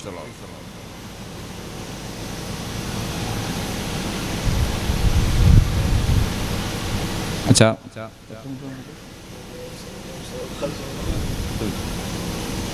10 മിനിറ്റും കൂടെ അവശേഷിക്കുന്നു. ഞാൻ പെട്ടെന്ന് അവസാനിപ്പിക്കട്ടെ. ദൈവത്തിൻ്റെ ദാസന്മാർ, ആ കുഞ്ഞുങ്ങൾ അവിടെ നിന്ന് പ്രൈസ് ദി ലോർഡ് വിടുവിക്കപ്പെടുകയാണ്. രാജാവ് പറയുന്നൊരു പ്രഖ്യാപനമുണ്ട്. എന്താണെന്നറിയാമോ? Price the Lord. ഈ വിധത്തിൽ വിടുവിപ്പാൻ കഴിയുന്ന വേറൊരു ദൈവവും ഇല്ല. അതുകൊണ്ട് ഇവരുടെ ദൈവത്തെ സകല ജനവും ആരാധിക്കട്ടെ എന്ന് നെബൂഖദ്നേസർ രാജാവ് പറയുകയാണ്. ഈ നെബൂഖദ്നേസർ രാജാവ് വളരെ ബുദ്ധിമാനായിരുന്നു, ഏറെ സമ്പന്നനായിരുന്നു, അതിസമ്പന്നനായ മനുഷ്യനായിരുന്നു. അദ്ദേഹം ഒരു വലിയ കോട്ടയുണ്ടാക്കി. ആ കോട്ട ബാബേൽ കോട്ട എന്നറിയപ്പെടുന്നു. ആ കോട്ടയുടെ ഒരു വശം 15 മൈൽ സമചതുരത്തിൽ അദ്ദേഹം നിർമ്മിച്ചു. ആ കോട്ടയെക്കുറിച്ച് ഹെറോഡോട്ടസ് പറയുന്നത് നിങ്ങൾക്കത് ഗൂഗിളിലൊക്കെ സെർച്ച് ചെയ്താൽ അറിയാം. 87 അടി വീതിയുള്ള ചുടുകട്ട കൊണ്ട് നിർമ്മിച്ചതായ ഒരു കോട്ട, 309 അടി ഉയരം അതിന് ഉണ്ടായിരുന്നുവെന്നാണ് പറയുന്നത്. 250 ഗോപുരങ്ങൾ ഉണ്ടായിരുന്നു എന്ന് പറയുന്നു. 6 തേരുകൾ ഒരേ സമയം കോട്ടയുടെ മുകളിലൂടെ പായുമായിരുന്നു. ഈ കോട്ടയ്ക്ക് ചുറ്റും വലിയ കിടങ്ങുകൾ തീർത്തിട്ട് യൂഫ്രട്ടീസ് നദിയിലെ വെള്ളം അവിടെ ഒഴുക്കിയിരുന്നു. അനേക കാവൽക്കാരുണ്ടായിരുന്നു. യൂഫ്രട്ടീസ് നദിയെ ചെറിയ നദികളായി ഇതിനകത്തൂടെ തലങ്ങും വിലങ്ങുമെല്ലാം അദ്ദേഹം ഒഴുക്കി ഫലഭൂഷ്ടമായ സ്ഥലങ്ങൾ തന്റെ കോട്ടയ്ക്കകത്ത് നിർമ്മിച്ചു. ആദ്യമായി പാലങ്ങളും കടത്തുവള്ളങ്ങളും കൊണ്ടുവന്നത് ഈ സംസ്കാരത്തിലാണ്, ഈ ബാബേൽ സംസ്കാരത്തിലാണ്. ഈ മനുഷ്യരാണ് ആദ്യമായി പാലങ്ങൾ നിർമ്മിക്കുന്നതും കടത്തുവള്ളങ്ങൾ ക്രമീകരിക്കുന്നതും. അത്ര ബുദ്ധിമാനായിരുന്നു, വലിയ സമ്പത്തുള്ളവനായിരുന്നു. കല്യാണം കഴിക്കണമെന്ന് തോന്നി. അടുത്ത രാജ്യത്ത് എന്ന് പെണ്ണ് ചോദിച്ചു. മേദ്യയിൽ ചെന്ന് അവിടെ ചെന്നപ്പോൾ ആ പെൺകുട്ടി പറഞ്ഞു, രാജാവിനെ കല്യാണം കഴിക്കുന്നുണ്ടെന്ന് കുഴപ്പമില്ല, പക്ഷേ മേദ്യ എന്ന് പറയുന്ന എൻ്റെ സ്ഥലം നിങ്ങളുടെ പ്രദേശം പോലെ സമതല പ്രദേശമല്ല. ഇത് കുന്നുകളും മലകളും പർവ്വതങ്ങളുമുള്ള ഒരു സ്ഥലമാണ്. അതുകൊണ്ട് ഇങ്ങനെയുള്ള ഒരു സ്ഥലത്ത് മാത്രം എനിക്ക് ജീവിക്കാനായിട്ട് പറ്റൂ എന്ന് പറയുകയും രാജാവ് മടങ്ങി തന്റെ ദേശത്ത് വന്നിട്ട് സകല ആളുകളെയും വിളിച്ചു കൂട്ടിയിട്ട് അദ്ദേഹം പറയുകയാണ്, നിങ്ങൾ ഇവിടെ കൃത്രിമമായ മലകളും വനങ്ങളും നിർമ്മിക്കണം എന്ന് പറയുകയാണ്. അങ്ങനെ അവർ ചെയ്തു. അദ്ദേഹം കല്യാണം കഴിച്ചു. ഈ മലകളും വനങ്ങളും ഒക്കെ ചരിത്രത്തിൽ ഇടം പിടിച്ചിട്ടുണ്ട്. പഴയ ലോകാത്ഭുതങ്ങൾ അതിലൊന്നായിരുന്നു നെബൂഖദ്നേസറിന്റെ തൂക്കുവനങ്ങൾ, ഹാങ്ങിങ് ഗാർഡൻ. ഇപ്പോഴും അതിന്റെ അവശേഷിപ്പുകളുണ്ട്. ചരിത്രത്തിൽ എഴുതപ്പെട്ട് വെച്ചിരിക്കുന്ന ഒരു വലിയ സംഭവമാണ്. അങ്ങനെ നിർമ്മിച്ചതാണ്. ഈ മനുഷ്യൻ അതിസമ്പന്നനായിരുന്നു, ഞാൻ പറഞ്ഞല്ലോ.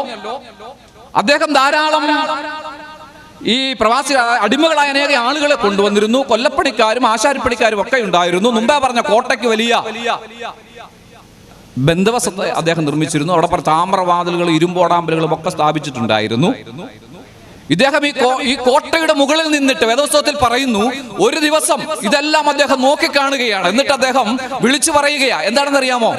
കണ്ടോ, ബിഹോൾഡ്, ഞാൻ എന്റെ സമ്പദ് സമൃദ്ധിയിൽ പണി കഴിപ്പിച്ച മഹതയാം ബാബിലോൺ അല്ലയോ ഇത്.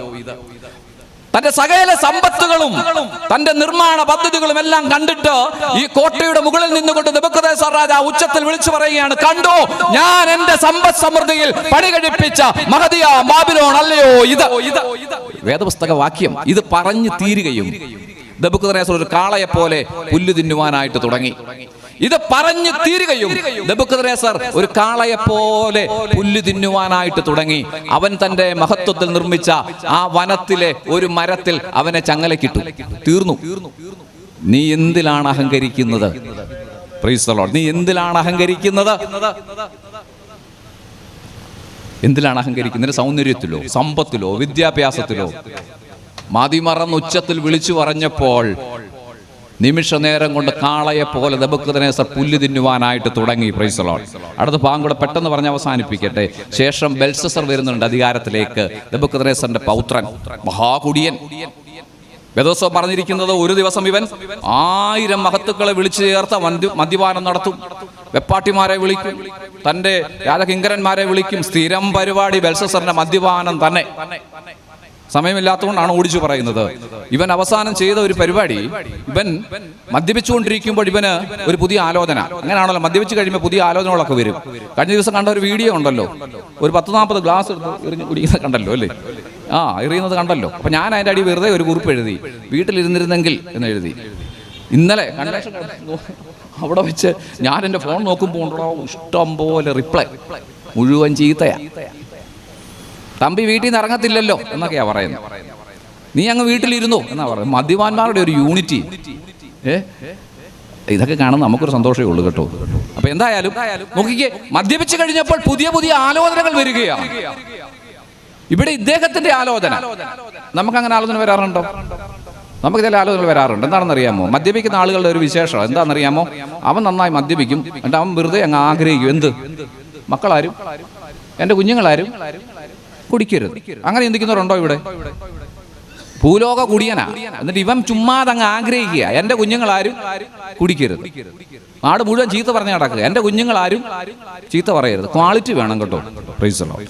അപ്പൊ നോക്കിയേ, ബെൽസസർ അന്ന് പറയുകയാണ്, ഇന്ന് നമുക്കൊരു വ്യത്യസ്തത വേണം മദ്യപാനത്തിൽ. അവൻ ചിന്തിച്ചത് എന്താണെന്നറിയാം. അവൻ പറയുകയാണ്, എൻ്റെ പിതാമഹനായ നെബൂഖദ്നേസർ രാജാവ് യെരൂശലേം ദേവാലയത്തിൽ നിന്ന് പിടിച്ചെടുത്തുകൊണ്ട് വന്ന യെരൂശലേം ദേവാലയത്തിലെ വിശുദ്ധ ഉപയോഗത്തിന് വെച്ചിരുന്ന വെള്ളിപ്പാത്രങ്ങളും സ്വർണ്ണപാത്രങ്ങളും ഇവിടെ ഞാൻ കൊണ്ട് സൂക്ഷിച്ചിട്ടുണ്ട്, എടുത്തോണ്ട് വരിക എന്ന് പറഞ്ഞു. ദേവാലയത്തിലെ വിശുദ്ധ പാത്രങ്ങൾ കൊണ്ടുവരപ്പെട്ടു. അതിലേക്ക് മദ്യമൊഴിച്ചു. അവന്റെ വെപ്പാട്ടിമാർ കുടിച്ചു, മഹത്തുക്കൾ കുടിച്ചു, രാജകിങ്കരന്മാർ കുടിച്ചു, സകല ആളുകളും കുടിച്ചു. ദേവാലയത്തിലെ വിശുദ്ധ പാത്രങ്ങളിലേക്ക് മദ്യം പകർന്ന് അവൻ കുടിച്ചു. അവൻ ഇരിക്കുന്ന ഇരിപ്പിടത്തിനെതിരെയുള്ള ഭിത്തിയിലൂടെ ഒരു കൈ പെട്ടെന്ന് ഇങ്ങനെ എഴുതിപ്പോയി. എന്താ? അവനൊന്നും മനസ്സിലായില്ല.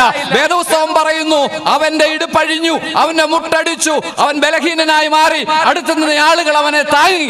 രാജാവ് പറഞ്ഞു, എന്താണ് എഴുതിപ്പോയത്? അർത്ഥം പറഞ്ഞു തരൂ. സകല പണ്ഡിതന്മാരെ വിളിച്ചിട്ട് ആർക്കും അർത്ഥം പറഞ്ഞു കൊടുക്കാൻ പറ്റുന്നില്ല. അവസാനം പറഞ്ഞു, ഒരു മനുഷ്യനപ്പുറത്തുണ്ട്, ദാനിയേൽ, വിളിക്കുക. ദാനിയേൽ വന്നു. രാജാവേ, ഞാൻ പറഞ്ഞു തരാം. എന്താണെന്നറിയാമോ? ദൈവം നിന്നെ തൂക്കി നോക്കിയിരിക്കുന്നു, നിന്നെ കുറവുള്ളവനായി കണ്ടു, നിന്റെ സകല മഹത്വവും എടുത്ത് മേദ്യർക്കും പാഴ്സികൾക്കും കൊടുക്കുവാൻ തീരുമാനിച്ചിരിക്കുന്നു.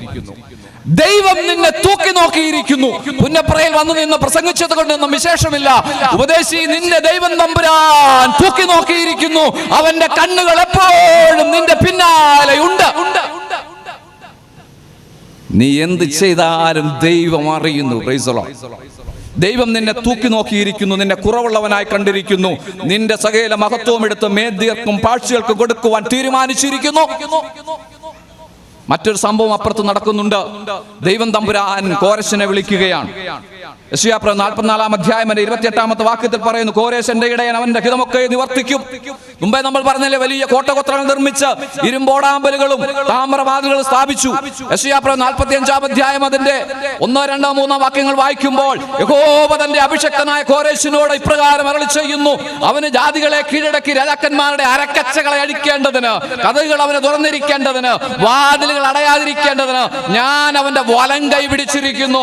ഞാൻ നിനക്ക് മുൻപായി ചെന്ന് ദുർഘടങ്ങളെ നിരപ്പാക്കുകയും താമ്രവാതിലുകളെ തകർത്ത് ഇരുമ്പോടാമ്പലുകളെ ഖണ്ഡിച്ചു കളയുകയും ചെയ്യും. നിന്നെ പേർ ചൊല്ലി വിളിക്കുന്ന ഞാൻ യഹോവ, ഇസ്രായേലിന്റെ ദൈവമെന്ന് നീ അറിയേണ്ടതിന് നിനക്ക് ഇരുട്ടിലെ നിക്ഷേപങ്ങളെയും മറവിടങ്ങളിലെ ഗുപ്തനിധികളെയും തരും.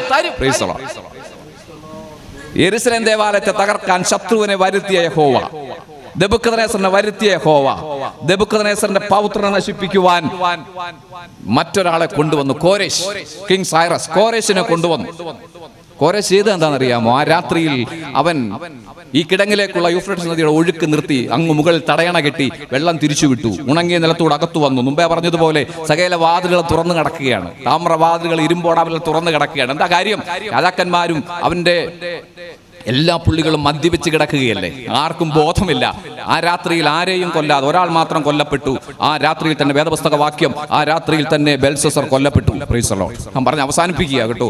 ഒരു ഭാഗം കൂടെ പറയാനുണ്ട്, പക്ഷെ ഇവിടം കൊണ്ട് ഞാൻ നിർത്തുകയാണ്. ആ രാത്രിയിൽ തന്നെ ബെൽസസർ കൊല്ലപ്പെട്ടു. എന്തുകൊണ്ട്? വിശുദ്ധ ദേവാലയത്തിൽ വിശുദ്ധ ഉപയോഗത്തിനായി വെച്ചിരുന്ന പാത്രങ്ങളിൽ അവൻ മദ്യമൊഴിച്ചു കുടിച്ചത് കൊണ്ട് ആ രാത്രിയിൽ തന്നെ ബെൽസസർ കൊല്ലപ്പെട്ടു. ഒരു കാര്യം പുന്നപ്രക്കാരോട് പറഞ്ഞിട്ട് പോവുകയാണ്. ഈ പരിശുദ്ധ ദേവാലയത്തിനകത്തുള്ള സകല വസ്തുക്കളും യഹോവയ്ക്ക് വിശുദ്ധം. ഇത് തൂത്തുവാരുന്ന ചൂലായാലും, പൊടി തൂത്ത് കളയുന്ന ഡസ്പാനായാലും, നിങ്ങൾ ചവിട്ടിക്കയറുന്ന ആ ചവിട്ടുവിരിയായാലും, അച്ഛൻ എഴുതുന്ന പേനയായാലും, ഡ്രമ്മാകട്ടെ സൈഡ് ഡ്രമ്മാകട്ടെ, ഈ ദേവാലയത്തിനകത്ത് നിങ്ങൾ കാണുന്ന സകല വസ്തുക്കളും പ്രൈസ് ദി ലോർഡ് എന്റെ ദൈവത്തിന് വിശുദ്ധം. പുരോഹിതന്മാരുൾപ്പെടെ ദൈവത്തിന് വിശുദ്ധം. ഹല്ലേലൂയ. അതുകൊണ്ട് ഇവിടെ പറയുകയാണ്, ദൈവത്തിന്റെ വിശുദ്ധ വസ്തുക്കളിൽ എന്റെ ദൈവത്തിന് ഹിതകരമല്ലാത്ത രീതിയിൽ നീ സ്പർശിച്ചാൽ, പ്രൈസ് ദി ലോർഡ്. വേദപുസ്തക വാക്യം ആരെയും ഭയപ്പെടുത്താൻ പറയുന്നതല്ല. ആ രാത്രിയിൽ തന്നെ ബെൽസസർ കൊല്ലപ്പെട്ടു. Praise the lord. 90-ാമത്തെ വയസ്സിലേക്ക് കടക്കുകയാണ് ദാനിയേൽ. കേട്ടോ, 14-20 വയസ്സുള്ളപ്പം വന്ന മനുഷ്യനാണ്. നോക്കൂ, അവസാനം ദാര്യാവേശിന്റെ കാലത്തിലേക്ക് വരികയും സിംഹക്കൂട്ടിലിടുകയും ഒക്കെ ചെയ്യുന്നുണ്ട്. Price the Lord. അത് വർണ്ണിക്കുവാനും പറയാനും സമയമില്ലല്ലോ.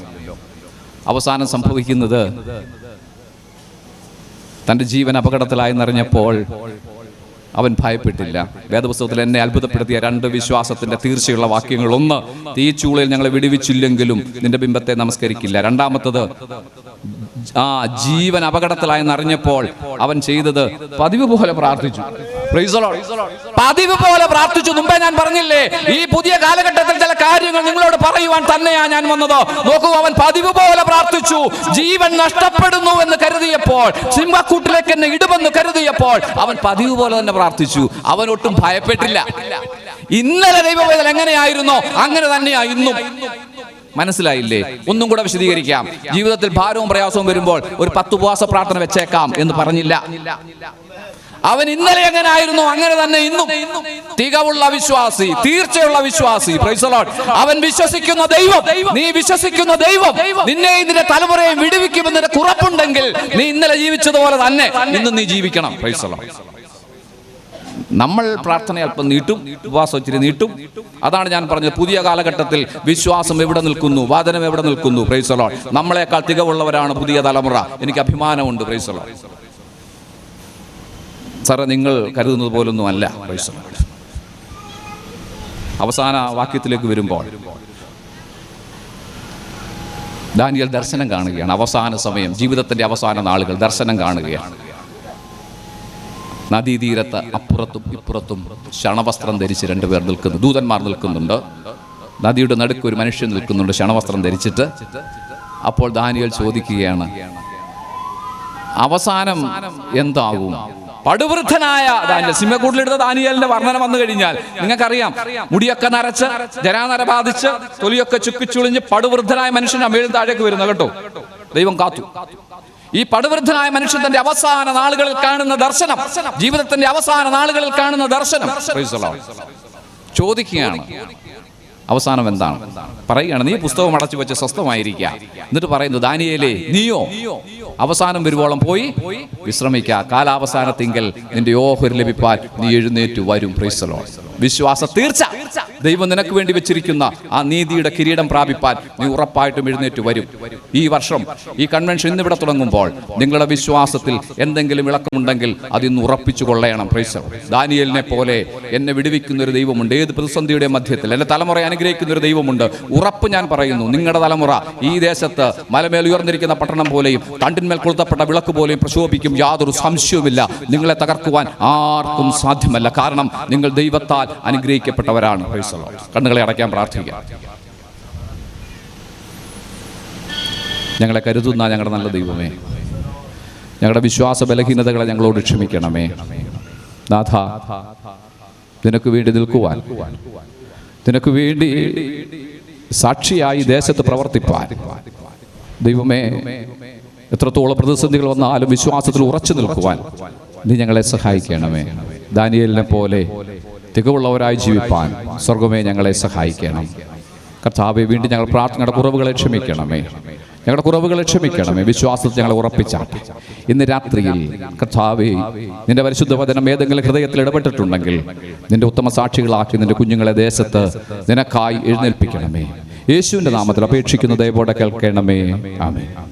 എനിക്കിങ്ങനെ ഒരു അവസരം തന്ന പ്രിയപ്പെട്ട അച്ഛനോടും പള്ളി കമ്മിറ്റിയോടും എന്നെ ശ്രമിച്ച പ്രിയപ്പെട്ടവരോടും നന്ദി അറിയിക്കുന്നു. ദൈവം നിങ്ങളെ ധാരാളമായി അനുഗ്രഹിക്കട്ടെ. Thank you.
ചെയ്ത നന്മകൾക്കെല്ലാം നന്ദി പറഞ്ഞിടുവാൻ, ദൈവം ചെയ്ത നന്മകൾക്കെല്ലാം നന്ദി പറഞ്ഞിടുവാൻ. നാവിത് പോരാ, നാളിത് പോരാ, ആയുസ്സും ഇത് പോരാ. നാവിത് പോരാ, നാളിത് പോരാ, ആയുസ്സും ഇത് പോരാ.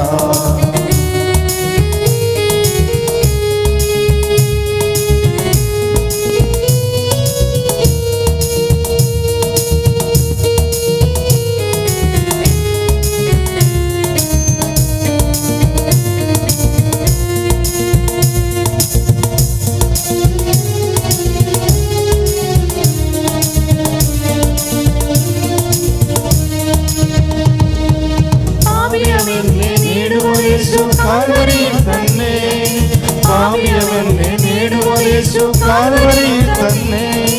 ജീവൻ നൽകിയ നോക്കുമ്പോൾ കണ്ടവൻ കഴിയുന്നേ, ജീവൻ നൽകിയ നോക്കുമ്പോൾ കണ്ടവൻ കഴിയുന്നേ. ദൈവം ചെയ്ത നന്മകൾക്കെല്ലാം നന്ദി പറഞ്ഞിടുവാൻ, ദൈവം ചെയ്ത നന്മകൾക്കെല്ലാം നന്ദി പറഞ്ഞിടുവാൻ. നാവിത് പോരാ, നാളിത് പോരാ, ആയുസ്സും ഇത് പോരാ. നാവിത് പോരാ, നാളിത് പോരാ, ആയുസ്സും ഇത് പോരാ.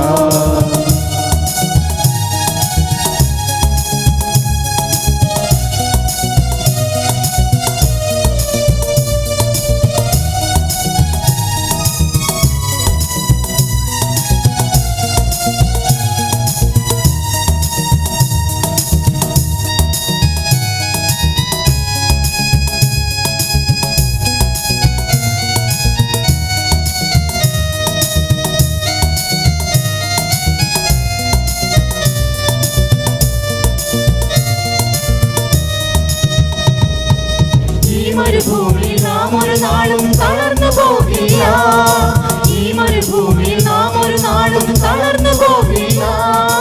താങ്ങി നടത്താൻ കൈകൾ പിടിക്കാൻ യേശുവുണ്ടല്ലോ, താങ്ങി നടത്താൻ കൈകൾ പിടിക്കാൻ യേശുവുണ്ടല്ലോ. ദൈവം ചെയ്ത നന്മകൾക്കെല്ലാം നന്ദി പറഞ്ഞിടുവാൻ, ദൈവം ചെയ്ത നന്മകൾക്കെല്ലാം നന്ദി പറഞ്ഞിടുവാൻ. നാവിത് പോരാ, നാളിത് പോരാ, ആയുസ്സും ഇത് പോരാ.